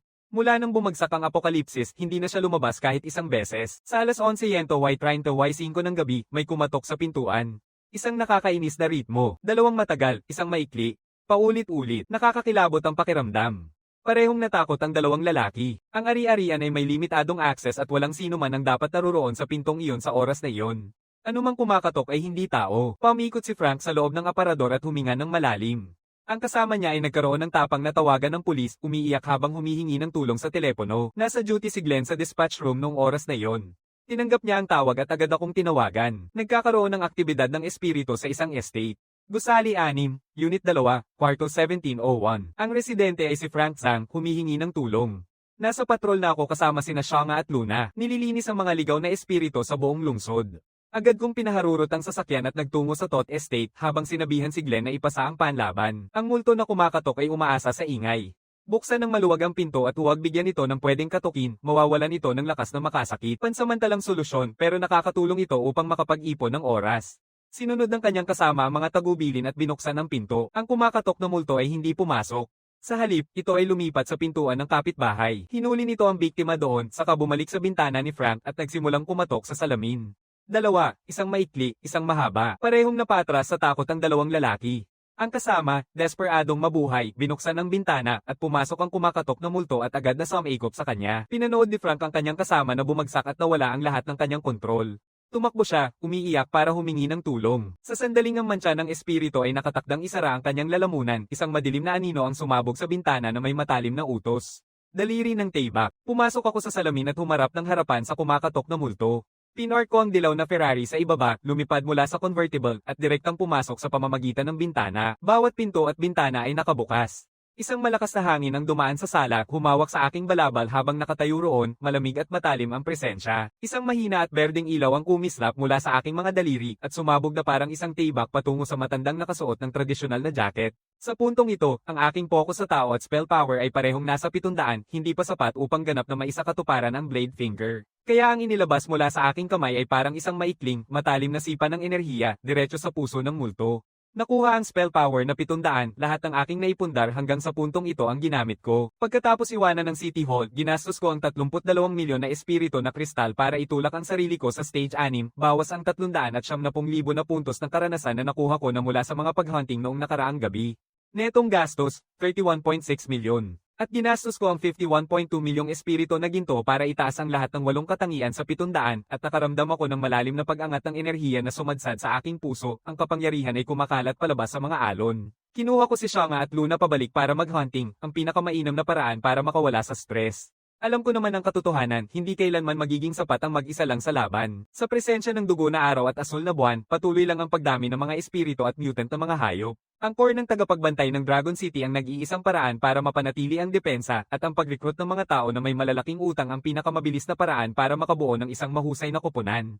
Ang kanilang utang ang magpapalago sa kanila ng mabilis, gawing eksaktong uri ng mga mandirigmang kailangan ko. Unang target ko, isang kumpanya ng koleksyon ng utang. Nagpasabi ako sa isang kakilala na hanapin ang address ni Frank, ang taong nasa likod ng negosyo ni Yuan Fu. Pinatakbo ko si Shanga at Luna papunta sa direksyon. Sa daan, nakasalubong namin ang isang espiritu na nang-aabuso sa isang tao. Inasikaso ko ito, nailigtas ang tao, at nawala ng kaunti ang oras. Hindi ko inasahan na mauna pa ang multo kay Frank kaysa sa akin. Swerte ko at hindi ako nahuli ng huli. Tinarakan ng berdeng enerhiyang espada ang dibdib ng matandang pigyera, iniwan ng isang hukay na butas sa loob nito. Pero walang pisikal na anyo ang multo, kahit nasira na ito, makalalakad pa rin ito ng malaya.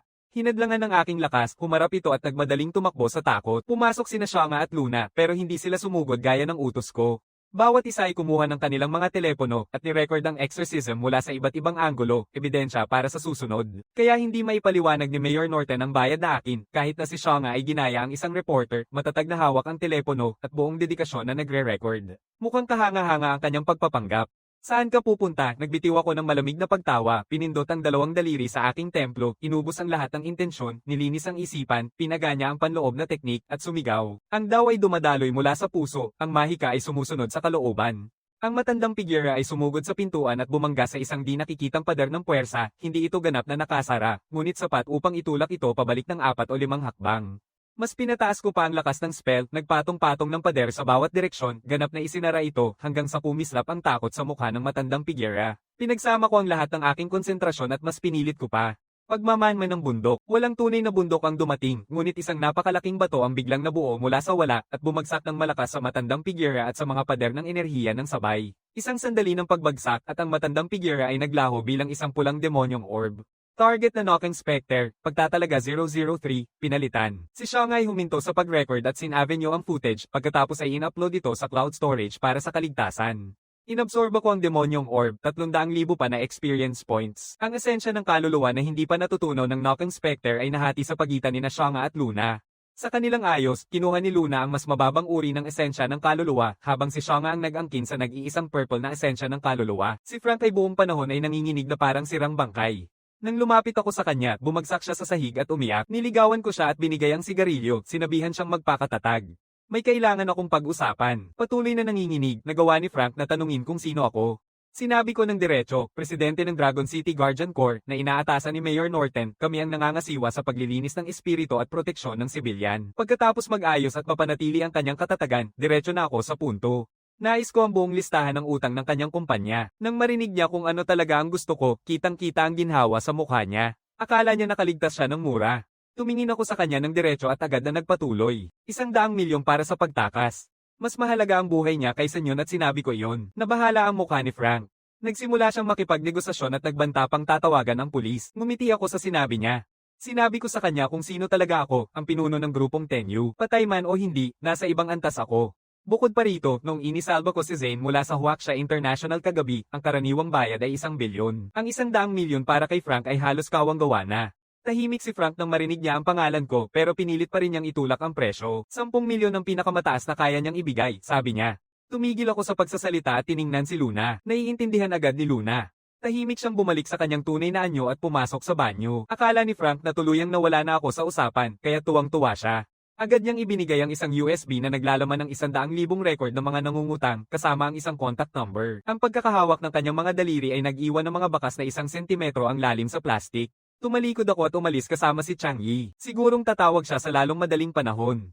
Hindi nagtagal, nang makarating na ang elevator sa ground floor, tumawag siya na umiiyak na may lumitaw na dambuhalang kunhong halimaw sa kanyang bahay. Sinabi ko sa kanya ng kalmado, pangalawang rescue, doblehin ang bayad, 200 milyon. Sa paglapit ng nilalang at walang mapuntahan, pumayag si Frank ng walang pag-aalinlangan. Bumalik ako kasama si Chang, at tahimik na umalis si Luna at naglaho. Tuluyang napahinto si Frank. Hindi lang siya pumayag na bayaran ng 200 milyon, humingi pa siya na italaga ko ang Guardian Corps para sa buong pamilya niya ng 1 buong taon. Agad kong pinirmahan ng kasunduan at nag-ayos na bumalik kinabukasan para kunin ang bayad at ayusin ang escort. Dalang ang listahan ng utang, wala na akong interes na maghanap pa sa buong magdamag. Lakas ng isang tao, hanggang dito lang ang mararating. Para talunin ang mga espiritu, kailangan ko ang isang piling koponan sa likod ko. Pinapanta ko sina Chang Yi at Luna upang mag-ensayo mag-isa sandali at sinabi kong tumawag sila kung may mangyari man. Pagkatapos ay bumaba ako pa uwi sa estate at sa Junting District at sinimulang suriin ang listahan ng mga utang. Ngunit nang binuksan ko ang mga file, bumaba ang aking puso. Bawat isang entry ay isang maliit na online na utang. Ang pinakamalaking utang ay 300,000. Hindi ito sapat na spirit crystals para sa isang karaniwang tao na makapag-power up lalo na para maabot ang stage 1. Agad kong binawi ang plano at nagbago ng paraan ng pag-iisip. Nakatuon na ako ngayon sa merkado ng mortgage. Ang presyo ng mga ari-arian sa Dragon City ay sobrang taas at walang katapusang tao ang nababaon sa utang na milyon-milyon, kahit 10-10 milyon. Ito ang mga taong kailangan ng Guardian Corps. Agad akong umalis, diretso sa bahay ni Director Holt sa Yanhuang Bank. Director Holt ay nakapanood na ng mga video tungkol sa aking kapangyarihan sa mga maikling platform at sa utos ni Mayor Norton na makipagtulungan ng buong buo sa Dragon City Guardian Corps, masaya siyang susunod. Diretso na ako sa punto. Nais kong makuha ang buong talaan ng utang, mga mortgage, auto loans, corporate loans, lahat-lahat. Agad na inayos ni Director Holt na tulungan si Shannon, ang kanyang manager sa serbisyo sa customer, na kunin ang mga file. Sobrang natatakot si Shannon na mag-isa at hiningi niya na sunduin ko siya. Sang-ayon ako ng walang pag-aatubili. Bago umalis, hiniling ko rin kay Director Holt na taasan ang limit ng pagtanggap sa aking account para makausad ng maayos ang mga pondo. Pumayag si Director Holt ng walang pag-aatubili at sinamantala ang pagkakataon na itanong kung maaari bang magtalaga ng mga kasapi ng Guardian Corps sa pinto ng bangko sa hinaharap. Sabi ko sa kanya na aayusin ko ito depende sa available na tauhan. Noong panahong iyon, tuluyang bumagsak ang lungsod ng Dragon sa isang tahimik na katahimikan. Sa ilalim ng anino ng dugo na araw at asul na buwan, ganap na walang tao ang mga kalye. Tanging mga espiritu at mutant na hayop ang malayang naglalakad. Pinapatakbo ko ang Ferrari ko sa lungsod, basta-basta na pinapatay ang mga mutant na hayop na sumasalakay sa kotse, habang nangongolekta ng mga mababang uri ng demon orb sa daan. Ang mga espiritu na nakatago sa dilim ay tinitingnan ng aking kapangyarihan at nagkakagulo, hindi matapang na lumapit. Pumara ako sa building ni Shannon at sinundo siya, suot pa rin ang kanyang uniforme sa bangko. At sabay kaming pumunta sa punong tanggapan ng bangko para kunin ang mga file. Matagumpay na nakopya ni Shannon ang buong listahan ng utang at basta-basta niyang nabanggit na ang matalik niyang kaibigan na si Crystal ay may 6 na milyong utang sa bangko, nasunog sa isang masamang relasyon, wala ng paraan para bayaran ito at lubos nang napapraning. Nagniningning ang mga mata ko sa sandaling marinig ko ito. Parang swak na swak si Crystal sa Guardian Corps. Sinasabi ko kay Shannon na dalhin tayo agad sa bahay ni Crystal pag nakatagpo natin siya. Diretso na ako sa punto. Nandito ako para kunin siya para sa Dragon City Guardian Corps. Tumingin si Crystal sa akin ng walang imik na parang hindi alam kung ano ang maya-alok niya. Hindi ako nag-aaksaya ng oras sa pagpapaliwanag. Dinadala ko siya sa balkonahe at biglang utusan. Tumingin sa asul na buwan ng 30 segundo. Huwag kumurap. Puno ng pagdududa, sumunod sila at tumingin sa nakakatakot na asul na buwan. Pagkatapos ng 30 segundo, tinitigan ko silang dalawa at tanong, nakikita niyo ba ang anuman? May nakasulat, sabay na sabi ni na Shannon at Crystal. Anong sinasabi nito? Basahin mo ng malakas. Ang tono ko ay walang palugit na pagtutol. Nakalagay dito ang pangalang kristal. Mga kristal ng espiritu. 600,000. Antas ng kaluluwa. Berde. Antas. Yugto 0. Sa ibaba niyan, nakalista ang 8 pangunahing pisikal na katangian ni Crystal. Napapikit si Shannon sa hindi makapaniwala. Bakit wala akong spirit crystal pagkatapos ay mapagmataas ng ngiti ang pumuno sa mukha niya? Pero ang grado ng kaluluwa ko ay asul. Mas maganda yon kaysa sa crystal, di ba? Ang mga espiritu ay naaakit sa asul na antas. Mas ligtas ang berde at kulay abo. Nagsusindi ako ng sigarilyo at sinasabi ito nang hindi tinitingala. Nababahala ang mukha ni Shannon. Ano ang nagsasabi kung ano ang kulay, itsura? Pera, sagot ko ng diretso sa kanya. Tahimik si Shannon, saka bumubulong ng may hinaing. Anong klaseng loika yan? Mas lalo kang naghihirap, mas ligtas, tumango ako. Pagkatapos magbago ang mundo, naging ganito ang patakaran. Mas mayaman ka, mas maraming espiritong humahabol sa iyo. Iniwan ng mahihirap mag-isa. Nakatingin si Crystal sa akin, nakabukas ang mga mata. Hindi ka ba naging napakalaking panganib, nagkakahalaga ka ng daan-daang bilyon? Tumingin ako ng malakas na tawa. Utang ko ay 2 trilyon. Ako ang pinakamayamang utang sa buong mundo. 2 trilyong spirit crystals sa akin lahat. Tinitingala ni Crystal ang ulo, curious. Ano talaga ang ginagawa ng spirit crystals? Mukhang maluluha si Shannon. Wala akong kahit isang isa man. Totoo bang may gantimpala ang utang? Nasabi ko ng tapat sa kanya, oo. Tanging mga utang na kunin bago ang apokalipsis ang maaaring i-convert sa spirit crystals. Naka-gene lock ito. Hindi mo maaaring ilipat o ibigay ang mga ito. Ang pagkagulat ng kristal ay napalitan ng kasiyahan. Tinanong niya kung paano gamitin ang mga ito. Ipinaliwanag ko, ang spirit crystals ay nagpapataas ng iyong pisikal na katangian. Sundin ang aking mga tagubilin. Mag-focus ka sa iyong isipan at kontrolin ang panel. Una, itaas ang lahat ng 8 katangian hanggang 100. Dama ang pagbabago sa iyong katawan.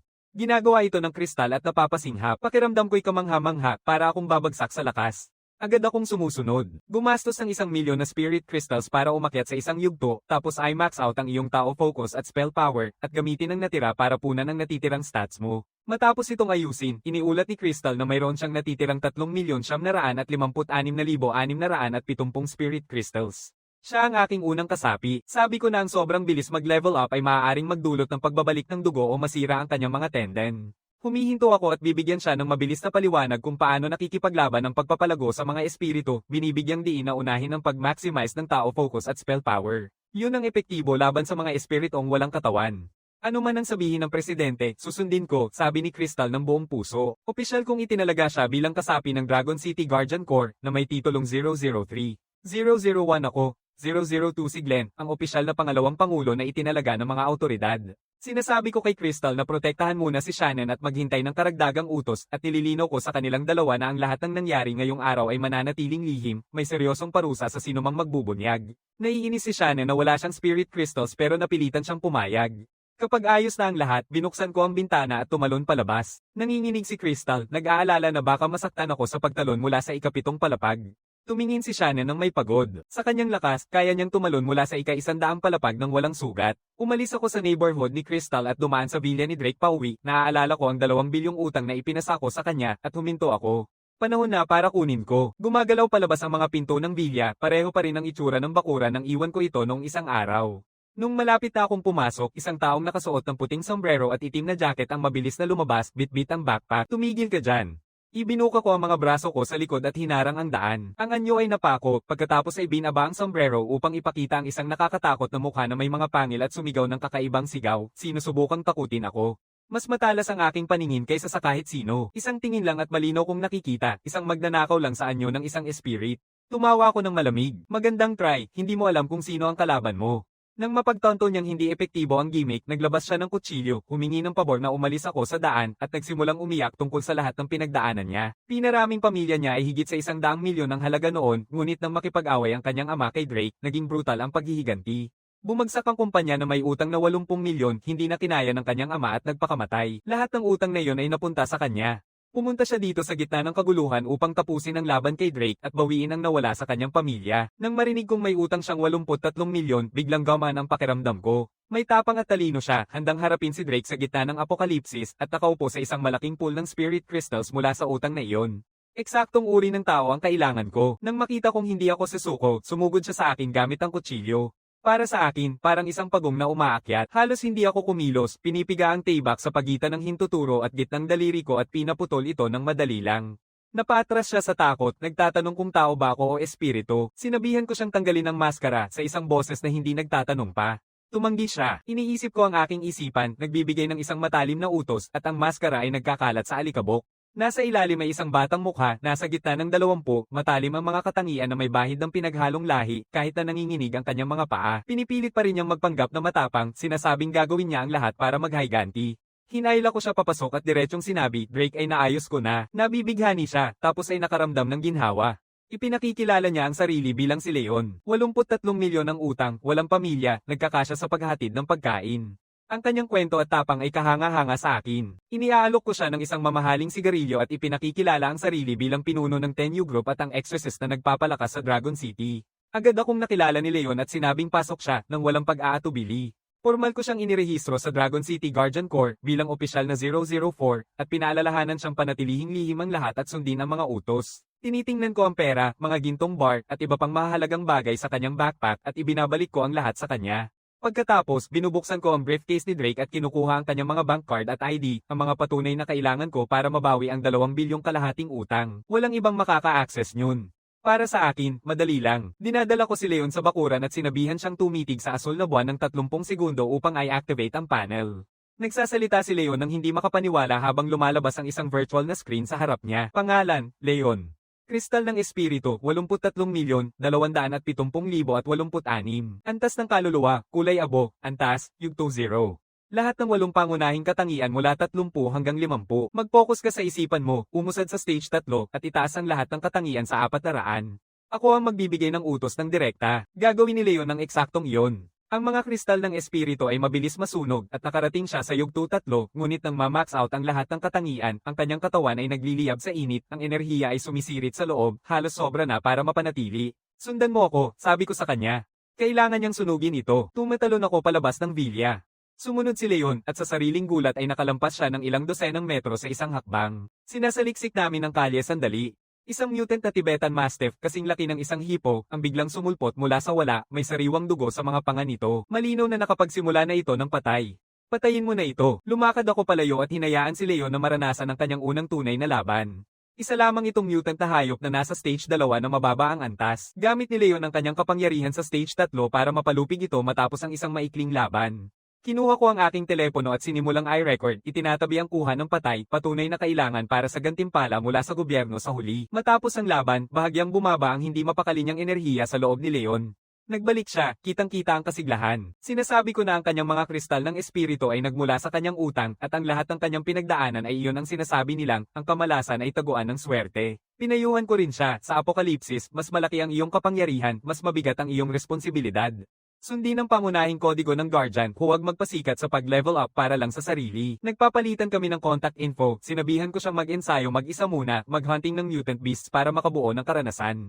Kung kailangan niya ng kahit ano, hanapin niya ako sa Villa 79 sa Dragon City Military District. Bumabalik ako sa villa ni Drake para kunin ang mga death voucher, saka babalik sa Military District. Matapos ang isang gabi ng walang tigil na aksyon, lubos na akong pagod. Pagpasok ko, agad akong napapikit. Kinabukasan ng alas 9, ang amoy ng chicken broth na nanggagaling sa kusina ang gumising sa akin. Dalhin ni Shanga ang sopas sa mesa suot ang apron, kakaunti lang ito. Isang mangkok ng sabaw ng manok ay isang luho na rin. Pagkatapos kumain, binabasa ko ang listahan ng utang na ipinadala ni Shannon. Ipinapakita ng datos na ang Dragon City ay may kaunti lamang sa 120 karapat-dapat na tao na may utang na 10 milyon pataas, malayo sa aking target na 500 Guardian Corps na miyembro. Tumawag agad ako kay Shannon, sinabihan siyang makipagtulungan kay Crystal at kontakan ng bawat pangunahing bangko para makakuha pa ng listahan ng mga taong may utang na higit sa 10 milyon. Nababahala si Shannon sa paglabas, binibigyang diin na si Crystal ay nasa unang yugto lamang, hindi pa sapat ang lakas upang harapin ang mga espiritu. Inoordina ko si Leon na nasa stage 3 na bilang kanilang personal na taga-alalay at tutulungan siyang makamit ang layunin. Pagkatapos magbaba ng tawag, tinawagan ko si Leon, sinabihan siyang i-escort sila at binigyan siya ng pahintulot na umakyat ng isang yugto kapag naging matatag na ang kanyang enerhiya. Tinatanggap ni Leon ang utos, sinusunog ang mga kristal ng espiritu upang marating ang antas 4, pinapalaki ang kanyang mga katangian hanggang 500 at mas nakikita siyang mas malakas. Alam kong hindi na magtatagal bago mag-activate ang mas marami pang tao ng kanilang mga panel at lalabas ang lihim tungkol sa kapangyarihan. Kailangan kong palakasin ang sarili ko ng mabilis at manatili sa unahan ng lahat. Nakatayo sa balkonahe, iniisip ko ang aking isipan at pinapagana ang panel, sinusunog ang malaking halaga ng spirit crystals upang marating ang yugto 7, at IMAX ang lahat ng 8 katangian, lakas, bilis, focus sa tao, kapangyarihan ng spell, at iba pa, hanggang sa limitasyon na 800. Biglang bamaha ang enerhiya sa aking katawan, ang dugo ko'y umaatungal, habang naghahanap ako ng paraan ilabas ang lakas na sumisibol sa loob ko. Tumunog ang telepono ko nang nagmamadali, nagpapakita ang caller ID na si Glenn. Sinagot ko at nagbiro, pero pinutol niya ako sa kanyang nagmamadaling tono. Tumigil ka na sa biro, seryoso ito, inaatake ang gusali ng gobyerno. Inutusan ako ni Mayor Norton na tawagan kaagad para sa suporta. Ang gusali ng gobyerno, inaatak, talagang nabigla ako. Yung matibay na istrukturang binabantaan ng mga mutant na hayop, Glenn, huminga ka muna, sabihin mo sa akin kung ano ang nangyayari. Bumalik ang kanyang boses na puno ng kagyat na pag-aalala. Dito ka na agad. May mga gagamba sa lahat ng dako, nagkakagulo sa gusali. Kasing laki sila ng mga baboy ramo at ang hari ng gagamba ay kasing laki ng isang boss. Isang hari ng spider na kasing laki ng boss, pumikit ang pangako. Sa isang iglap na alala ko kung paanong ang parehong halimaw na iyon ang naging sanhi ng aking kamatayan sa nakaraang buhay ko. Ang handlerang pumatay ay biglang sumiklab. Ang gulo ng pagkakataon na ito. Hawakan mo lang ang linya, sabi ko ng pantay. Dadalhin na kita sa loob ng 10 minuto. Pakiusap, magmadali ka, pakiusap ni Glenn. Nasa loob ng gusali na iyon ang buong pamunuan ng Dragon City. Kung bumagsak ito, walang leader ang buong lungsod. Mabilis akong kumilos. Tumayo si Shanga na matagal nang nagme-meditate sa malapit at nagtatanong ano ang nangyayari. Isang malaking pulutong ng mga gagamba ang umaatake sa gusali ng gobyerno. Critical ito. Kailangan na akong umalis ngayon. Bago pa man ako makapagsalita, papunta na ako sa pintuan. Sasamahan kita. Lumalapit si Shanga upang sumunod, matatag ang boses. Nang tanghali na at nakataas ang araw ng dugo. Nakasimangot ako. Ang enerhiya ng dugo na araw ay mauubos ang iyong pag-akyat. Manatili ka dito. Madali kong mapapalaya sa mga gagambang iyon mag-isa. Hindi, magkaugnay ang ating mga buhay. Kung mangyari man sa'yo, kasabay nito ang pagkawala ng aking cultivation. Sumunod si Shanga nang walang ibang salita. Kaunting pagkalugi ng enerhiya ay walang problema. May kumikilo sa aking dibdib. Binubuksan ko ang pinto ng sasakyan at sinasabi, pasok ka. Pagdating natin, manatili ka sa sasakyan. Luna, na nagme-meditate rin malapit, mabilis na tumakbo papunta sa pintuan. Mabilis kong sinabihan siyang manatili sa bahay at saka pinatakbo ang sasakyan. Ang dilaw na Ferrari ay mabilis na bumaba sa driveway at sumugod papunta sa gusali ng gobyerno. Sa daan, agad kong tinawagan si Leon upang i-redirect siya. May pagbabago ng plano. Itigil mo ang ginagawa mo at pumunta sa gusali ng gobyerno. Tulungan mong paalisin ang mga gagamba. Naiintindihan. Malapit na ako. Papunta na ako. Nakatuntong na si Leon sa ika-4 na yugto at sabik na sa totoong laban. Sa sandaling makatanggap siya ng utos, pinipilit niyang umabante ng buong buo kasing bilis ng hangin. Narating niya ang gusali ng gobyerno sa loob lamang ng ilang minuto at nauna siyang nakarating. Ang kanyang nakita ay nagpigil sa kanya ng walang kibo. Isang nagngangalit na masa ng mga halimaw na gagamba na pumapasok mula sa lahat ng direksyon, sumasalakay sa depensa na parang isang alon. Binubuksan ng mga sundalong garrison ang lahat ng kanilang armas. Mga rifle, malalakas na kanyan, sunod-sunod na putok. Pero sobra sila. Umiikot ulit ang linya ng depensa at napipilitan ng mga sundalo na bumalik sa loob ng gusali. Ang Spider King na kasing laki ng boss ay nananatili sa likod, pinapapunta ang mga kalat sa unahan ng unti-unti, papalapit sa mga pader ng gusali. Dragon City Guardian Corps. Leon, dumating upang tumulong. Ang sigaw ng laban ay umalingaw-ngaw sa buong larangan. Si Leon ay bumaba mula sa itaas, ganap na nailalabas ang kanyang kapangyarihan sa ika-4 na yugto. Bawat suntok ay tumatama ng may matinding lakas. Bawat tama ay sumisalag sa mga halimaw na gagamba at naglilinis ng malalawak na espasyo sa saglit. Mabilis na tinutukan ni Haring Gagamba si Leon at nagbuga ng makapal na mga sinag ng sapot, niyayakap siya ng paisa-isa. Kahit gaano kahirap makipaglaban si Leon upang makaalis, unti-unting siya hinihila papunta sa malalaking panga ng Hari ng Gagamba. Nagiging kritikal ang sitwasyon sa isang iglap. Leon, kunin mo. Habang lahat ay humihinga ng mahinhin, dumating ako sa Ferrari ng buong bilis. Pinipigilan ko ang preno at nilipad sa hangin, kinuha ang Celestial Halberd mula sa imbakan ng armas at itinulak ito diretso sa nakulong na Leon. Hinahawakan ni Leon ang halberd ng maayos at nakatakas agad, bumaliktad ng matindi pero nakapit ang malalaking kuko ng Spider King at nagsara ang paligid ng mga gagamba mula sa lahat ng panig. Mag-ingat, yung Spider King na yon ay isang mutant na hayop na nasa antas 8, hindi alintana ni Chang ang pagod sa kanyang pag-akyat sa antas ng kanyang cultivation, tumatalon mula sa sasakyan at sumasali sa laban. Hinahampas ng kanyang manggas ang hangin sa malawak na arko, pinapalayas ang mga dambuhalang gagamba at nananatili ang linya ng labanan. Nakikita ito ng mga sundalo sa loob ng gusali at sumisigla ang kanilang morale. Mas matindi ang kanilang pagbawi gamit ang mas matinding apoy kaysa dati.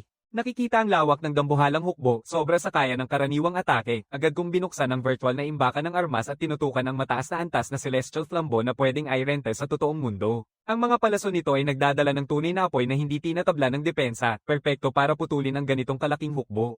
Mataas ang halaga ng renta, pero hindi pwedeng maghintay sa laban na ito. Tinatanggap ko ng walang pag-aatubili ang renta.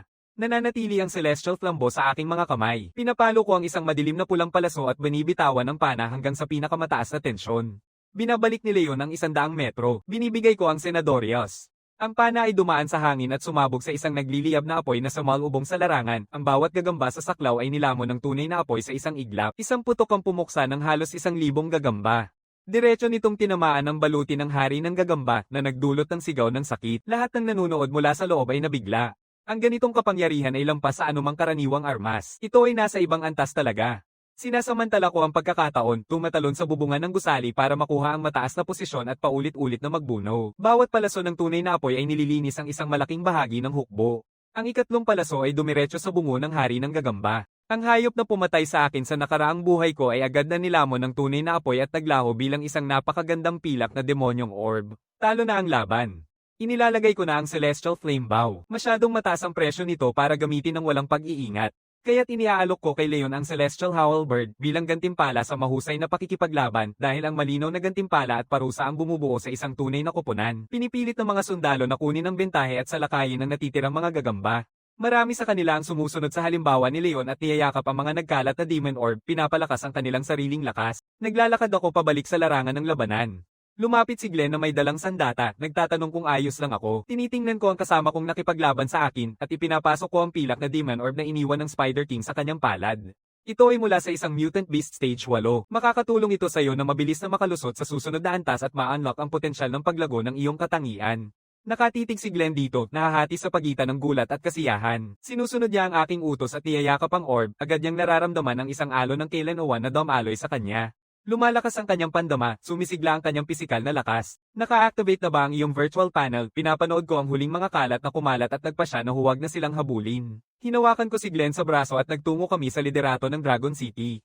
Nag-uusap kami habang naglalakad. Pagkatapos magbago ang mundo, isang kakaibang bagong batas ang sumibol. Para sa mga tao, espiritu, at mutant na hayop, anumang kamatayan na hindi sanhi ng natural ay agad na nagdudulot ng pagkasira ng katawan. Ang mga nahuhulog na tao ay nagiging esensya ng kaluluwa, ang mga espiritu at mutant na hayop ay nagiging mga demon orb.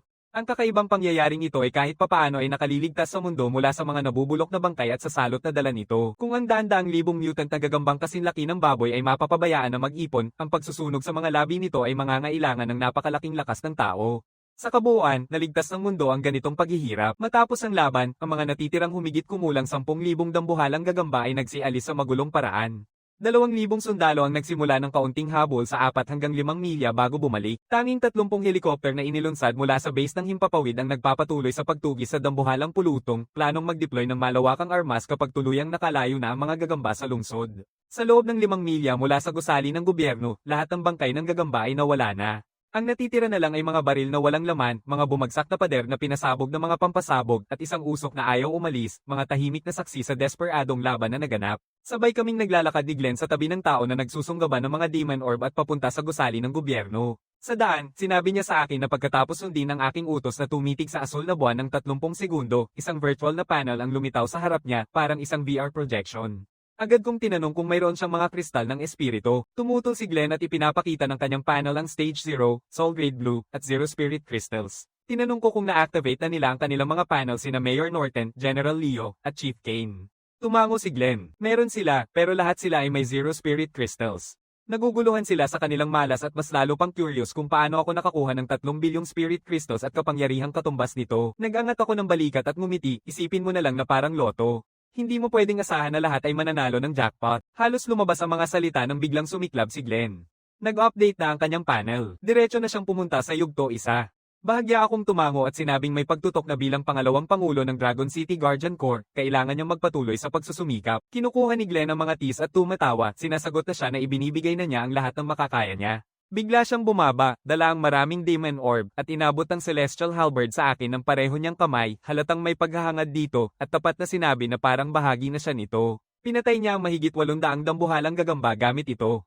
Ang kanyang ekspresyon ay nagbago sa isang tanda ng pagsisisi. Sinasabi niya na kahit ang pinakamurang sandata sa vault, ang Gale Silver Spear, ay nagkakahalaga ng 5 milyon na Spirit Crystals at hindi niya magawang gastusin iyon. Pinapalo ko siya sa balikat at sinabing walang pag-aatubili, ang Celestial Halberd ay sa iyo na. Maglingkod ng maayos at marami pang gantimpala ang darating. Nalulumbay si Leon. Bumaba siya sa isang tuhod at sinabi na ang halberd na ito ay nagkakahalaga ng 1.5 bilyong espiritu na kristal, isang bagay na hindi niya kailanman naisip na makakamtan niya. Nangakong siya na susunod sa aking pamumuno at susundin ang bawat utos ng walang tanong. Pinapapunta ko siya sa kanyang mga paa at nagtatawa na tapos na tayo sa mga luma at formal na gawain. Ibig sabihin ni Leon ang bawat salita. Sinasabi niya na ako ay isang leader na karapat dapat sundan. Sinasabi ko sa kanya na tawagin na lang akong Damien mula ngayon. Pagkatapos ipakikilala ko siya kay Glenn, ipinaliwanag na siya ang opisyal na itinalagang deputy na katulong ko, direktor ng pampublikong kaligtasan sa kagawaran ng pulisya. Nagpapalitan sila ng pagbati. Pinupuri ni Leon si Glenn sa kanyang katumpakan at matalim na kakayahan. Sinasabi ni Glenn na inaasahan niyang magiging mahalagang tulong siya sa akin. Binibigay ko kay Leon ang kanyang susunod na utos. Pumunta kang protektahan si Shannon at ang iba, ayon sa orihinal na plano. Tinanggap ni Leon ang utos, isinabat ang Celestial Halberd sa kanyang balikat at nagtungo, habang dumadaan sa dilaw na Ferrari. Tumingin siya ng kusang loob at napansin ang isang babae na nakaupo roon, kalmado pa rin, may malamig na distansya sa paligid niya. Nagbibigay siya ng magalang na bati, ngumingiti lang siya ng bahagya bilang tugon. Wala nang iba, hindi niya ito pinipilit. Diretso siyang nagtungo sa kanyang pupuntahan. Sinasamahan ko si Glenn papunta sa opisina ng alkalde. Nandyan na sina Alkalde Norton at ang kanyang mga kasamahan na naghihintay. Pagpasok ko, sumalubong ang buong silid sa palakpakan. Taos-pusong nagpapasalamat sila sa akin, sinasabing niligtas ko ang buong lungsod, pinupuri ang aking kapangyarihan at hinihikayat akong agad na buuin ang Guardian Corps para mapanatili ang depensa ng lungsod. Iniiwasan ko ang maliit na usapan at diretso sa usapin. Kailangan kong pag-usapan ng bayad kay Mayor Norton. Gusto ko na ang lahat ay lumabas na. Kumakaway si Mayor Norton gamit ang kanyang kamay. Lahat ay umalis maliban kina General Leo, Punong Kane, at Glenn. Puno na ang silid. Ipinapakita ni Mayor Norton ang upuan at inabot sa akin ang sigarilyo na siya mismo ang nagpasindi, saka siya nagsalita ng tapat.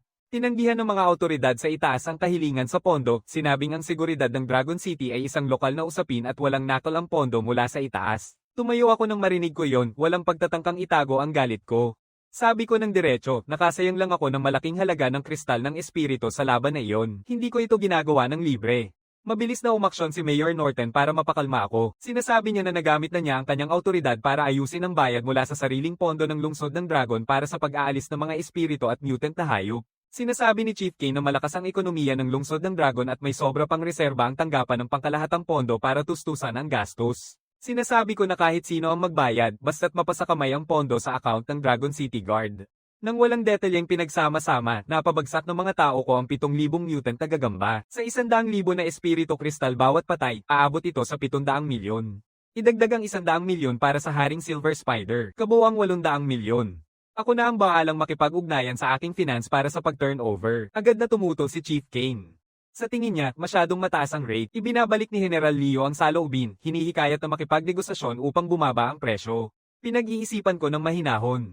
Ang sariling pagsisikap ng militar laban sa dambuhalang gagamba ay gumastos ng malaking halaga ng kagamitan at nagdulot ng malaking sakripisyo sa tao. Sa kabuuang pagkalugi na lagpas sa 3 bilyon, ang aking hininging presyo na 800 milyon ay higit pa sa makatwiran at ang bayad para sa aking nakaraang isang misyon ng pagliligtas ay lumampas na sa halagang iyon. Walang masabi si General Leo, ganoon din si Kapitan Kane. Sa sandaling iyon, biglang nagbago ang pangunahing screen ng command room sa isang live na feed. Nagulat ang leader ng Air Force Squadron nang nag-aalala. Sinusubaybayan ng dambuhalang mga raptor na sumalakay sa grupo ng mga gagamba sa labas ng lungsod. Malaki ang naging pinsala, humihingi siya ng pahintulot na umatras. Puno ng matinding sigaw ng mga raptor ang feed. Habang lumalabas ang mahigit 100 dambuhalang agila sa screen, napakalaki, mas mabilis kaysa sa mga fighter jet, may matitibay na kuko at tuka na parang bakal. Maraming pangunahin na agila ang nagpapalitan sa pag-atake. Dumadaan isa-isa ang 30 na fighter jet na nasira at bumaba. Ang sarili nitong eroplano ng squadron leader ay nilamon ng apoy. Humihinto ang broadcast at nagdilim ang screen. Napatla si General Leo at agad na nag-utos ng pag-urong, ngunit ang balik na salita ay nakapangingilabot. Lahat ng 30 eroplano ay hindi na mahanap. Nagsimula nang bumaba ang panghihina ng Pangulo sa kanyang upuan sa hindi paniniwala. Sa loob ng ilang minuto, halos 1/3 ng kanyang fleet ang nawala, gamit militaryong moderno laban sa mga mutant na raptor. Tahimik kong binanggit na ang mga pagkalugi sa labanan sa himpapawid ay nakababahala.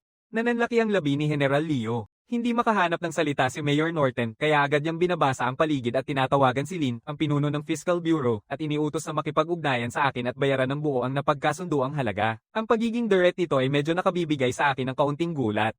Sinasabi ko sa kanya ng tapat na hindi ako narito para mangikil sa sinuman. Nagpalitan kami ni Lin ng impormasyon sa pakikipag-ugnayan. Ipinaalam ko sa kanya na si Shannon, ang aking tagapangasiwa sa pananalapi, ang hahawak sa koordinasyon sa aking bahagi. Binanggit ko rin ng basta-basta ang anak niyang si Bean na nagsabing nagkakasalubong na kami ng ilang beses, pero yun ay isang kwento para sa ibang araw. Matapos mapagkasunduan ang mga termino ng bayad, tumayo ako at nagpaalam. Mayor Norton, General Leo at iba pa ay dinala ako hanggang elevator, paulit-ulit na hinihikayat akong pabilisin ang Pager recruit. Ang kaligtasan ng Dragon City, sabi nila, ay nakasalalay buong buo sa aking mga balikat. Habang palabas na ako ng gusali ng gobyerno, mababa na ang araw sa kalangitan at ang bughaw na buwan ay nakataas. Pumasok ako sa sasakyan at umuwi. Sa paraan pauwi, binanggit ko ang katotohanang nagbuwis ng sarili ang kasama ko upang makipaglaban sa tabi ko. Sabi niya ng tapat na kung may nangyari sa akin, masisira rin ang kanyang sariling pag-akyat. Hindi ito basta-basta dahil sa damdamin. Nagtanong ako ng walang pakialam tungkol sa kung paano gumagana ang ugnayan sa pagitan ng habang buhay at paglinang, at nalaman ko na hanggat mamatay ako sa natural na paraan, magwawakas ang ugnayan. Mukhang may isang tao talaga na umaasa ng ganito. Nawawala ang munting init na naramdaman ko kanina, kaya napipilitan na lang akong tumawa na lang. Pagkatapos ng mabilis na pagkain sa bahay, pumunta ako sa silid-aralan at nagsimulang tumawag sa listahan ng utang na ibinigay ni Shannon, isa-isa. Ang unang pangalan sa listahan ay si Ben. Nang marinig niya kung bakit ako tumatawag, binaba niya ang tawag sa akin, sinasabing ang dahilan ay ang apokalipsis. Nagpa siya akong bumisita ng personal. Dumidilim na, at ang mga espiritu na matagal nang nakatago ay nagsisimula ng gumalaw, naghahanap ng kaluluwa upang mapalakas. Kasama ko sa biyahe ay naghahanda na rin na maglakbay mag-isa.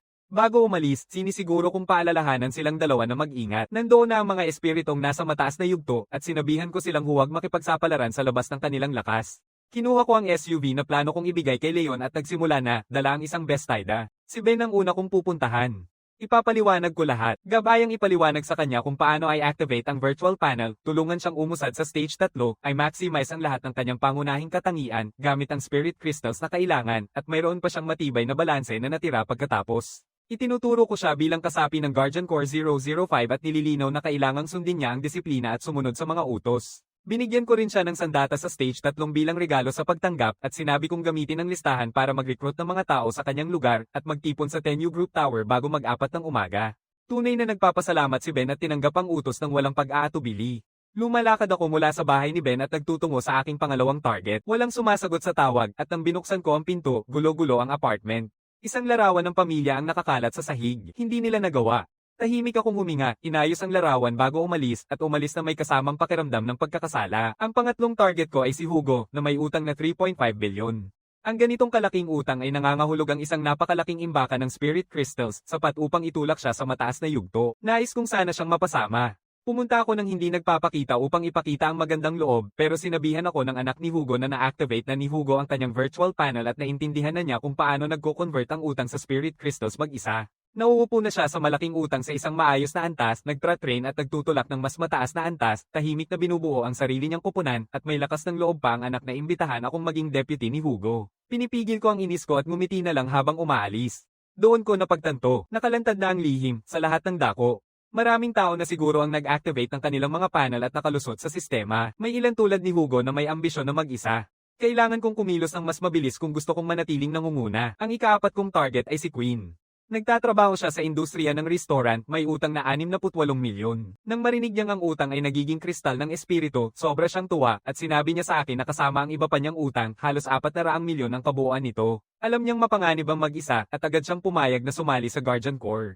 Ang tanging hiling niya ay isang posisyon sa pamamahala. Inilalagay ko siya agad bilang miyembro ng Guardian Corps na 006 at leader ng Vermilion Bird Unit, pagkatapos ay tinutulungan ko siyang mag-level up at ma-maximize ang kanyang mga katangian. Sinasabi ko sa kanya na mag-recruit mula sa listahan at mag-ulat sa pagtitipon bago magbukang liwayway. Tumatanggap si Queen ng utos at umaalis na may apoy sa mata. Ang susunod kong target ay isang kontratista sa industriya ng renovation, may utang na 48 milyon, pero magalang siyang tumanggi, sinabing sumali na siya sa grupo ni Hugo. Napatitig ako ng matindi. Si Hugo ay nanguhuli na ng mga bagong kasapi sa ilalim mismo ng aking ilong.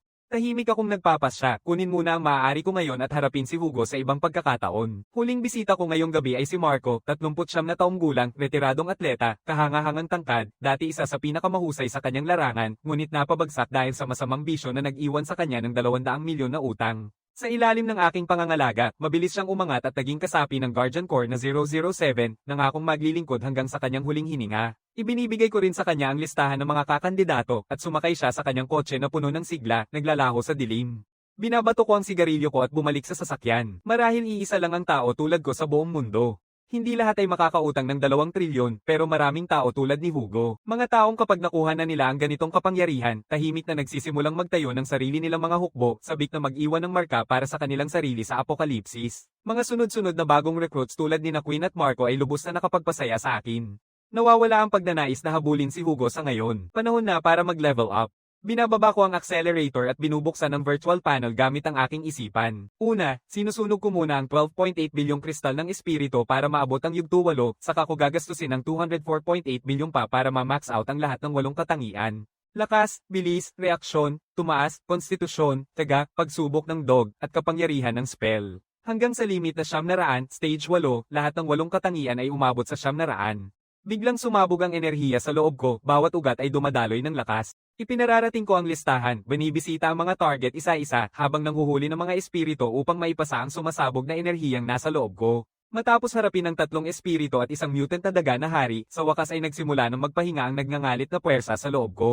Pagsapit ng 3:30 ng umaga, nadagdagan ko pa ng 3 miyembro, si Wade, isang full-time na stock trader na may 42 milyon na utang, tawag na 008, si Tina, ang babaeng may-ari ng isang kumpanya ng gamot na may 66 na milyon na utang, tawag na 009, at si Kyle, isang singer na nawalan na ng pag-asa na may 75 milyon na utang, tawag na 010. Habang papalapit ang bukang liwayway, hindi ko sila pinapabalik para mag-recruit.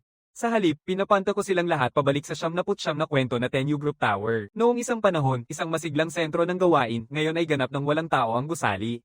Pinili kong ito na ang magiging permanenteng base ng Dragon City Guardian Corps. Ang pamana ng pamilya Shu dito ay bumagsak. Muling itatayo ko ito mula sa simula, babangon ng eksaktong kung saan ako nadapa. Buksan ang lahat ng ilaw sa gusali. Binibigay ko ang utos habang lumalabas ako ng sasakyan. Ang tatlong kasapi na nakapag-level up ay puno ng enerhiya. Mabilis silang kumilos at sa ilang sandali, ang buong gusali ay nagliliwanag na. 99 na palapag ng liwanag na humahati sa isang lungsod na nilamon ng dilim, parang isang napakagandang hiyas na nagliliwanag sa gabi. Lumapit ako kay Wade at sinabihan siyang hanapin ang gumagawa ng neon sign sa unang liwanag at ipagawa ang pangalan ng Dragon City Guardian Corps sa gusali. Hayaan ang ilaw ng Dragon City Guard na magningning sa buong syudad. Wade ay masiglang nagtango. Pangulo, isang pangitain na karapat-dapat sundan. Pagkatapos ng apat, sina Ben, Queen, at Marco ay dumating isa-isa. Binigyan ko sila ng tig-10 target sa Pager Recruit. Dalawa ang nakakuha ng 7 recruits, ang pinakamagandang resulta. Pangalawa si Ben na may 6. Marco, dating atleta, nakakuha lamang ng 4 at nakipag-away sa mga taong nag-try harangin ang kanyang recruitment at nanira sa Dragon City Guard. Parehong panig ay nagka-bruises. Nakatayo si Marco sa harap ko na may namamagang labi at halos hindi mapigil ang galit, ipinapaliwanag ang ginawa ni Ben. Hindi ko siya pinapuna. Sa halip, pinupuri ko siya sa harap ng lahat. Marco, tama ang ginawa mo. Sa apokalipsis, hindi natin tinatanggap ang pagmamataas. Huwag kailanman mawala ang apoy sa iyong dugo. Agad ko siyang hinirang bilang leader ng unit ng Puting Tigre. Mahigpit ko siyang niyayakap sa kanyang malapad na dibdib at tinatawag ang buong grupo. Ang Dragon City Guardian Corps ay maaaring manatiling mapagpakumbaba at disiplinado, ngunit hindi kami kailanman magiging mahina o susuko. Sino mang manggaas na magmalupit sa amin ay tatamaan pabalik, harapan. Marco niyapos ang kamao, puno ng paghanga ang mga mata, at sumigaw ng pagsang-ayon, sinabing susundan niya ako hanggang kamatayan. Pagkatapos ay iniulat ni Queen na may 5 o 6 na tao na sumunod sa kanya buong magdamag, pinatatakot siya at pinigil ang kanyang mga bagong kasapi, at seryosong pinabagal siya. Agad na pumuputok ang galit sa loob ko. Pinaputok ko ang sigarilyo mula sa aking mga daliri. Diretso nitong tinamaan ng doble paint na salamin sa tabi ko at nabasag ito. Agad na humarap sina Queen at Ben upang pakalmayin ako, hinihikayat akong maghintay hanggang sa magkaroon tayo ng sapat na tao bago mag-higanti. Matapos ang isang buong gabi ng trabaho, umabot na sa 21 ang kabuoang bagong recruits. Kasama ko sina Glenn at Crystal, umaabot na sa 24 ang miyembro ng Dragon City Guardian Corps. Pinagsama-sama ko silang lahat sa silid ng pagpupulong at nagsalita sa grupo. Ang Dragon City Guard ay isang opisyal na kinikilalang organisasyon na ako ang presidente at ang mga miyembro ay nakalista ayon sa pagkakasunod-sunod ng kanilang pagpasok. Sinasabi ko sa kanila na ang pagsali ay nangangahulugang seguridad, bayad, at iba't ibang gantimpala, ngunit kailangan din nilang sundin ang alituntunin, tuparin ang mga utos, magtago ng lihim, at huwag lalampas sa hangganan. Ipinalam ko rin na ang gusaling ito ang permanenteng punong tanggapan ng Dragon City Guard at dito titira at matutulog ang lahat ng miyembro, handa na umalis anumang oras. Oo, Presidente. Lahat ng 21 ay sabay-sabay na sumagot, malakas, malinaw, at puno ng sigla. Pagkatapos ng pulong, pinananatili ko sina Queen, Ben, Wade, at Tina sa likod, binibigay ang natitirang listahan ng mga bagong kasapi at inuutusan silang palawakin pa ang listahan. Mayroon din akong pinuno ng unit ng Puting Tigre na si Marco na pinanghahawakan ng punong tanggapan kasama ang 8 kasapi laban sa anumang pag-atake ng espiritu. Ngumiti si Queen ng may kumpiyansa at siya ang unang nangakong tutulong. Muling binabahala ni Ben na ang Hugo's West River Alliance ay nanghuhuli ng mga tao sa iba't ibang lugar, malaki ang epekto sa kanilang bilang. Kung walang ganitong sagabal, mas magagawa sana nila ng mas mahusay. May malamig na kislap sa aking mga mata at tumitindi ang pagnanais na kumilos. Mukhang panahon ng ipakita sa kanya kung sino ang tunay na boss. Sa mga taong ni-recruit ni Queen ay isang batang babaeng artista na nagngangalang Vivian na nangako ng 50 at utang upang magdaos ng isang art exhibit. Matapos ay activate ang kanyang virtual panel, sumali siya sa Dragon City Guard ng walang pag-aatubili. Itinalaga bilang 016, nakatalaga sa Vermilion Bird Unit. Binibigyan ko siya ng maingat na tungkulin, idisenyo ang emblem ng Dragon City Guard at ang ID badge ng miyembro. Kitang-kita ang pagkabaon sa puso ni Vivian sa tiwala na ipinagkaloob sa kanya at agad siyang pumayag, nangakong ibubuhos ang lahat dito. Pagkatapos ay inayos ko na lahat, bumabiyahe na ako pauwi sa distrito militar. Ang amoy ng pagkain na nanggagaling sa loob ay nagpapakalma sa aking dibdib. Natatakot ako na mag-isa sina Shanga at Luna dyan, kaya kumakain ako habang malinaw na sinasabi sa kanila na hindi na sila pwedeng lumabas mag-isa mula ngayon, kailangan nilang manatili malapit sa akin. Biglang sumingit si Luna na may nakakalokong ngiti. May nagsasalita ng masama tungkol sa iyo online, nagbago ang aking pakiramdam. Kinuha ko ang telepono at tiningnan. Sa screen, isang matandang lalaki na nakasuot ng pulang balabal at may puting balbas ay nakikipaglaban sa ilang higanteng oso na may mga caption na nagsasabing siya ang pinakamagaling na exorcist sa buong mundo at hayagang sinasabi na si Hugo ay mas higit pa sa akin. Sa pagtatapos ng video, lumalabas si Hugo mismo na nanawagan sa sinumang may higit sa 5 milyong utang na sumali sa West River Alliance. Ang nakakainis na panawagan ay nagtulak sa video na umabot sa mahigit 1 milyong views sa loob lamang ng 3 oras. Puno ng papuri sa kanya at paninira sa akin ang mga komento. Galit na galit si Shanga sa tabi ko para sa akin. Tumayo ako ng matatag, ang mga kamao ay kumakalansing habang pinipiga ko ang aking kamao at sinasabi sa malamig na pantay na boses, maaari niyang buuin ang sarili niyang grupo, hindi ko siya pipigilan. Pero dahil sa mga pakyut para makuha ang atensyon, panlilin lang sa publiko at hayagang pagtutol sa akin, kailangang ipaliwanag ko sa kanya kung ano ang kinakaharap niya. Wala nang plano magpahinga at diretso akong pumunta sa bahay ni Hugo. Shanga at Luna, nag-aalala na baka mas marami ako, pinipilit nilang sumama. Hindi ko sila mapapayag kaya pinalitan ko sila sa isang maluwang na itim na Cullinan. Sa daan, sinabihan ko silang manatili sa sasakyan at panoorin mula doon. Hindi ko pwedeng hayaan na mailantad ang kanilang mga pagkakakilanlan. Tinanong ni Luna ng seryoso kung iingatan ko sila. Tumingin ako sa kanila ng matatag at malinaw na binigkas ang bawat salita. Sino mang magtangka na saktan kayo ay dumaan muna sa akin. Makalipas ang 20 minuto, huminto kami sa labas ng villa ni Hugo. Pinapaalalahanan ko silang manatili muna, saka ako'y tumakbo at sipaing ang nakabalik na gate hanggang sa matanggal sa pagkakatakbo nito. Hugo, lumabas ka na dito. Tumatawid ang boses ko sa gabi. Biglang bumukas ang mga pintuan sa harap at lumabas ang 40 o 50 tao, pumapalibot sa akin sa lahat ng panig. Iilan ay parang baguhan, pero karamihan ay mga batikang at nakakatakot. Lahat ay nagbubulungan ng mga banta, humihikab ng malamig na tawa, tumatalon sa hangin, at sumugod gamit ang 2 tibak, pinapabagsak ang European-style na bilya sa ilang saglit. Habang naglalaho ang alikabok, nakatayo ako ng nakataas ang mga kamay sa likod, isang presensya na nagpapahinto sa ingay ng karamihan. Nanginginig ang mga tao nang makilala nila ako bilang exorcist ng Guardian Corps, saka nagsimula silang sigawan na pumunta si Hugo sa Yujing at wala siya dito. Tinitigan ko ng malamig ang mga tao at ipinakita ang aking hangarin. Dito ako para harapin si Hugo ng diretso. Lumapit ang anak ni Hugo na sinubukang tumayo, ngunit isang matalim kong salita ang pumihil sa kanya at nagmadali siyang tawagan si Hugo sa pamamagitan ng video call. Lumilitaw si Hugo sa screen suot ang kanyang karaniwang pulang kasuotan, nagkukunwaring kalmado, at hinahayaan niyang i-record ng kanyang mga tao ang palitan upang baluktutin ang kwento at sisihin ako. Diretsong hinarap ko siya, binibigyang diin ang bawat hakbang na ginawa niya, panghuhut-hut sa aking mga kasapi, pagpapalabo sa aking pangalan, pagsira sa aking mga operasyon. Hinihiling ko ang isang patas na laban. Sinasadya ni Hugo, itinakda ang oras sa 8:00 ng gabi, 3 araw mula ngayon, sa tulay ng Ilog Dragon, isang pampublikong labanan na ipapalabas ng live sa buong mundo. Kung matalo siya, magkakahiwa-hiwalay ang West River Alliance. Kung matalo ako, magkakahiwa-hiwalay ang Dragon City Guard at isusuko ko ang opisyal na pakikipagtulungan sa gobyerno. Sang-ayon ako ng walang pag-aatubili, pinagtitibay ang oras at lugar sa malamig na boses at nagbaba ng tawag. Ang paglilinis ay naglalaho sa dilim. Sa punong tanggapan ng Dragon City Guard, lampas na sa inaasahan si Vivian. Nakadisenyo, nagawa, at nakapwesto na ang emblem sa tuktok ng gusali. Ang napakalaking karakter para sa Dragon ay nagliliwanag ng walang halong dominasyon. Binibigyan ko siya ng buong kredito sa trabaho, pagkatapos ay sinabihan siyang tapusin agad ang disenyo ng ID badge at magdagdag ng mga anti-pagnanakaw na hakbang. Walang sino man ang nagpapanggap na taga-gwardya ng Dragon City. Ang 79 na palapag na gusali ay hindi nauubusan ng mga kwarto, at inayos si Queen ang isang buong supply ng mga sangkap at mga profesional na kusinero, ganap na nalutas ang problema sa pagkain at tirahan para sa lahat, at nagbigay sa kupunan ng isang ganap na napapanatiling base. Nagpahinga ako ng 2 oras sa opisina sa itaas at ganap na nakagaling. Dumating sina Shannon at Crystal, kasama si Leon. Si Shannon ay matagumpay na nakalikom ng listahan ng mga utang mula sa 8 bangko sa Dragon City, pinili ang 774 na individual na may utang na 10 milyon o higit pa, isang matibay na pundasyon para sa susunod na pager recruit. Ito ay isang seryosong babalak, hindi pwedeng maliitin si Hugo. Sa panlabas, isa siyang mangangalakal ng seafood. Sa likod ng mga nakasara ang pinto, siya ay isang boss ng gang. Malawak ang kanyang saklaw, at isa siyang bihasang utang na may makapangyarihang suporta sa Eugene. Hinihikayat niya akong pumasok sa laban na ito nang bukas ang mata. Inilalagay ko si Shannon bilang aking executive assistant, siya ang mamumuno sa lahat ng koordinasyon sa pananalapi para sa Dragon City Guard, at sinasamahan ko si Crystal at Leon sa administrative building para asikasuhin ang opisyal na bayad mula sa gobyerno. Pagkatapos ay pinulong ko ang lahat sa kantina sa 2nd palapag upang formal na ipakilala ang mga pangunahing miyembro at magtaas ng baso para sa opisyal na pagtatatag ng headquarters ng Dragon City Guard. Sa pagtitipon, nagsimula ng maglabas ng saloobin ang mga tao.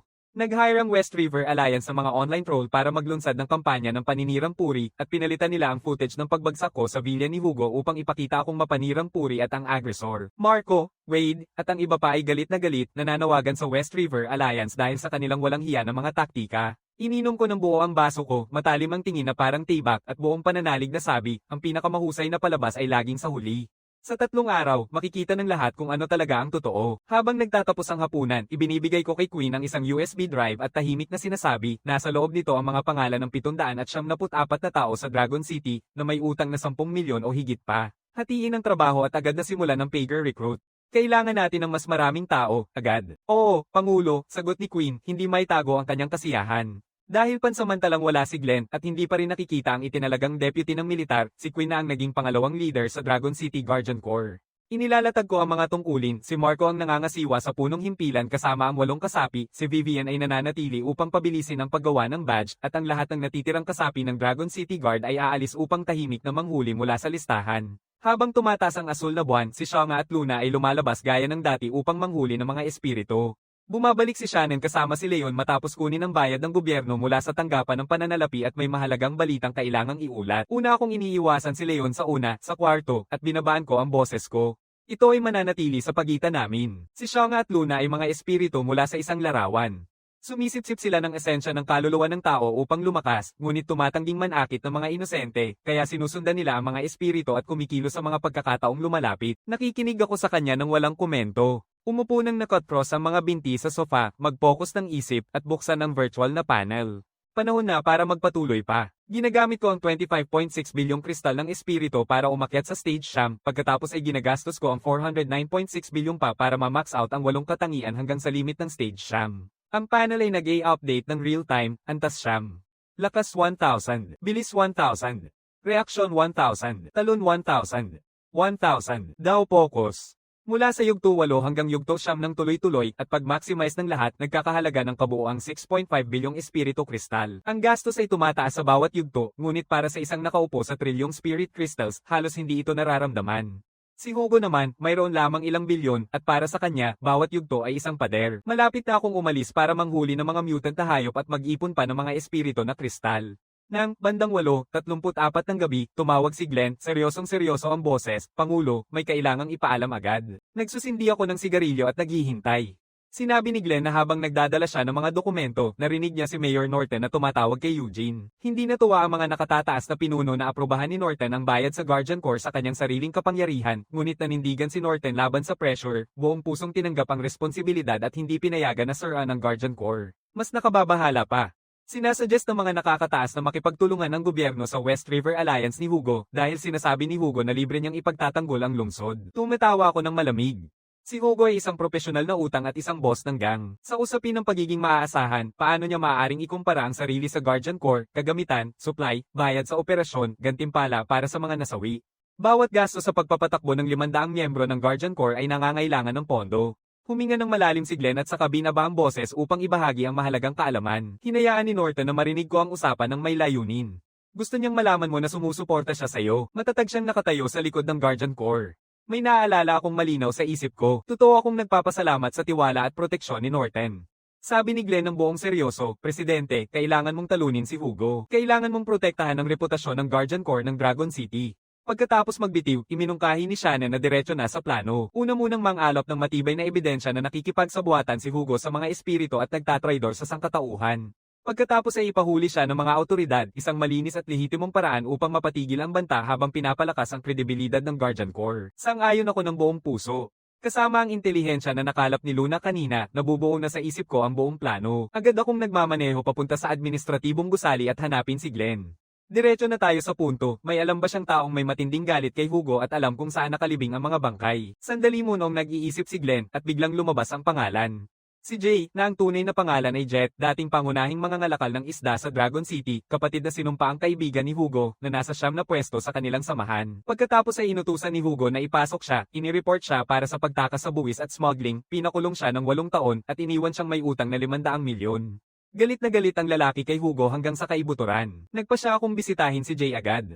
Sa tulong ni Glenn, nakapasok ako sa kulungan ng Dragon City nang walang problema at nagkita kami ng harapan. Si Jay ay nasa mga unang 40 niya, malapad ang balikat at may matalim na mga mata na tumatagos sa iyo. Hindi pa rin nawala ang kanyang tapang sa kulungan. Iniaalok ko siya ng sigarilyo at diretso sa punto. Kailangan kong tulungan mo akong pabagsakin si Hugo, wasakin siya ng tuluyan. 10 taon ng pinagsamang puot ay sumabog sa isang iglap. Ayaw ko ng pera, sabi niya, gusto ko lang mapanagot si Hugo. Nagkakasundo kami sa isang kamay na nakikipagkamay at binibigay ko sa kanya ang isang sulat na may mga tagubilin. Binabasa niya ito, agad itong sinisira, at sinasabi niyang haharapin niya mag-isa ang buong sisi kung kinakailangan. Lalong naging masaya ako nang malaman kong may utang siyang 500 milyon. Yung mga kristal na espiritu na iyon ang perpektong yaman para mapasama siya sa mundo ni Hugo. Pinapalabas ko siya mula sa kulungan noon, pinapante sa pagtitig sa asul na buwan at pinapagana ang kanyang panel, pagkatapos tinutulungan siyang sunugin ang kanyang mga kristal ng espiritu para marating ang yugto 4. Pagkatapos ay ginastos ko ang 2.5 bilyong spirit crystals para makuha ang espada na pumatay sa dragon at ibinigay ito sa kanya. Ihandog ito kay Hugo bilang patunay ng katapatan. Sapat na ito upang makuha ang tiwala niya. Tandaan, 3 araw mula ngayon, maghaharap kami ni Hugo ng publiko sa tulay ng Ilog Dragon. Ang trabaho mo ay mangalap ng ebidensya kapag tamang panahon na at i-secure ang katibayan ng kanyang mga krimen. Jay ay yumuko bilang pasasalamat, ipinangako ang kanyang katapatan hanggang kamatayan, tinanggap ang tawag na 025 at naglaho sa mga anino. Matapos makalabas sa bilangguan at tapusin ang mga nakabitin, pamwesto si Jay malapit sa headquarters ng West River Alliance at nag-aabang. Kumakalat na ang halos 200 miyembro na pumapasok at lumalabas at nag-recruit ang mga tauhan ni Hugo ng maraming streamer para pasiglahin ang laban sa tulay ng Ilog Dragon hanggang sa umabot na ito sa buong online. Kinabukasan ng gabi, bumalik si Hugo sakay ng helikopter. Nakasuot ng kanyang pamaosong tang na damit, nagkukunwaring isang grandmaster, sabay-sabay ang sigawan ng kanyang mga tagasunod. Sinunggaban ni Jay ang pagkakataon, lumapit at yumuko sa kanyang mga tuhod bilang paghingi ng tawad at nagsabi ng isang kapanipaniwalang pag-amin sa mga nagawang mali noon at naglabas ng isang simbolo upang patunayan ang kanyang sinseridad. Pagkatapos ay ibinubunyag niya na may dalang daan-daang milyong utang. Hugo, na desperadong makakuha ng mga bagong kasapi na may mataas na utang para palakihin ang kanyang grupo, nang ipakita ni Jay ang espada na panghuli sa dragon na nagkakahalaga ng 2.5 bilyong espiritu na kristal bilang pangako ng katapatan, ay bumaba ang lahat ng kanyang pagbabantay at tinanggap siya bilang isang pinagkakatiwalaang kasapi ng Inner Circle, ibinabahagi ang sikreto tungkol sa utang at espiritu na kristal at pinananatili si Jay sa kanyang tabi saan man siya magpunta. Desperadong magpalakas bago ang laban. Tinatanggap ni Hugo ang bitag ni Jay at lihim na nakikipagsabuatan sa mga espiritu, nagbabalak na isakripisyo ang mga mayayamang target kapalit ng mga mataas na uri ng espiritu na magpapataas sa kanyang antas. Ang hindi alam ni Hugo ay bawat galaw niya ay nakukuhanan ng nakatagong recording device ni Jay at ipinapadala sa akin ng real time. Sa susunod na 3 araw, unti-unting tumaas ang antas ko sa isang maingat na paraan, mula stage 9 hanggang stage 12, pinapahusay ang lahat ng katangian, ginamit ang kabuoang 931.7 bilyong espiritu na kristal, at nalampasan ang antas ng kapangyarihan ni Hugo. Samantala, sina Queen at ang iba ay nagtatrabaho sa listahan ng mga kakandidato at sa kabila ng palagiang panghuhuli ng West River Alliance, nakakapagpasok pa rin sila ng 234 na bagong kasapi. Ngayon, may 255 miyembro na ang Guardian Corps ng Dragon City. Inayos ko ang grupo sa 5 unit na may malinaw na tungkulin at responsibilidad. Ang Asher Dragon Unit ay pinamumunuan ni Leon bilang pansamantalang leader. Espesyalista sa mga espiritu na hindi nakikita, ang Tao Focus at Spell Power ang pangunahing katangian. Sa loob ng unit, si Blade ay may utang na 23 bilyon. Siya ang pangalawang pinakamalaking nagmamay-ari ng espiritu na kristal sa buong Guardian Corps pagkatapos ko. Ang unit ng Puting Tigre ay pinamumunuan ni Marco, kasama si Ben bilang deputy, na nilikha upang labanan ng malalaking mutant na hayop. Ang lakas ang pangunahing katangian. Ang unit ng Pula na Ibon ay pinamumunuan ni Queen, karamihan ay mga babae ang kasapi. Dinisenyo upang labanan ng mga lumilipad na mandaragit, focus ang bilis at pagtalon. Si Vivian ang nagsisilbing pansamantalang pinuno. Ang Black Tortoise unit ay pansamantalang pinangangasiwaan ni Wade, kasama si Gary bilang deputy, na nakatuon sa liksi at reaksyon, habang si Wade at Jay ay babalik upang maging ganap na pinuno. Ang Kirin unit ay pinangangasiwaan ni Tina bilang pansamantalang leader. Mas mahina sa lakas ng laban, ngunit responsable sa operasyon ng pagliligtas sa lungsod at suporta sa logistic. Ang dugo na araw ay lumulubog sa ilalim ng abot tanaw. Ang asul na buwan ay nakataas ng mataas. Malapit nang dumating ang oras ng paghuhukom. Pinagsasama-sama ko ang lahat sa plaza ng headquarters, malinaw na inilalahad ang mga patakaran at nagtatalaga ng mga posisyon sa seguridad. Unit ng asul na dragon at pula na ibon ang sumasaklaw sa 10 milyang perimeter ng seguridad sa paligid ng tulay ng Ilog Dragon. Nananatili ang Puting Tigre sa Silangang Distrito. Tortugang itim ang nagsasara sa Kanlurang Distrito, nagbabantay sa mga espiritu na maaaring samantalahin ang kaguluhan.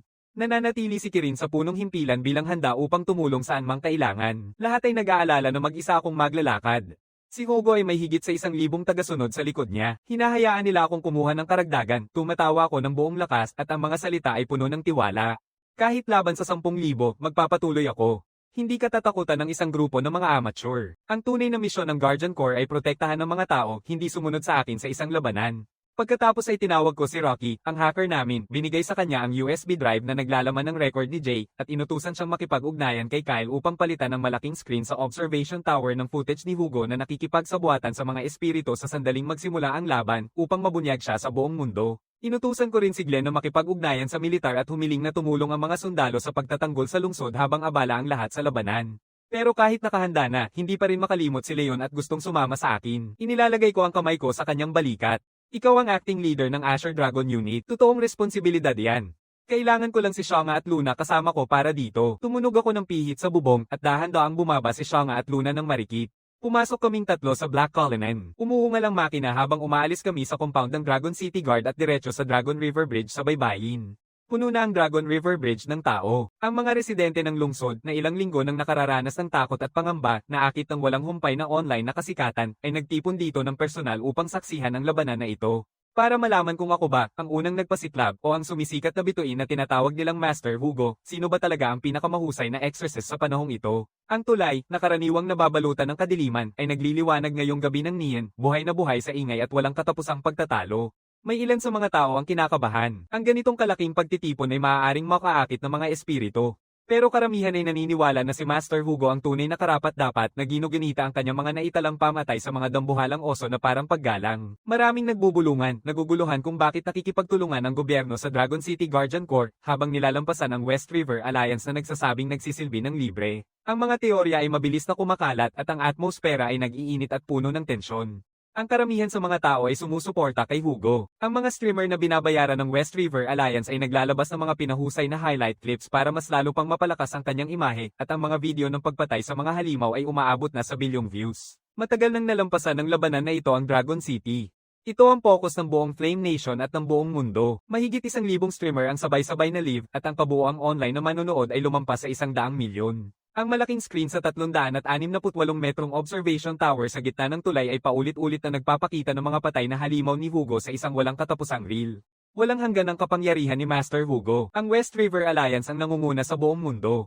Ang mga sigaw ay umaakyat at bumababa. Dumadaan si Hugo sa tulay suot ang kanyang malalim na pulang tang na balabal at kaparehong pulang sapatos pang martial arts. Napapalibutan ng 300 tagasunod at halos 1,000 bodyguard na nakasuot ng itim na damit na naglalabas ng buong tiwala. Daan-daang banderang na may nakasulat na alliance at ang kanyang pangalan ay sumasayaw sa hangin, isang nakapanghihilakbot na pagpapakita ng lakas.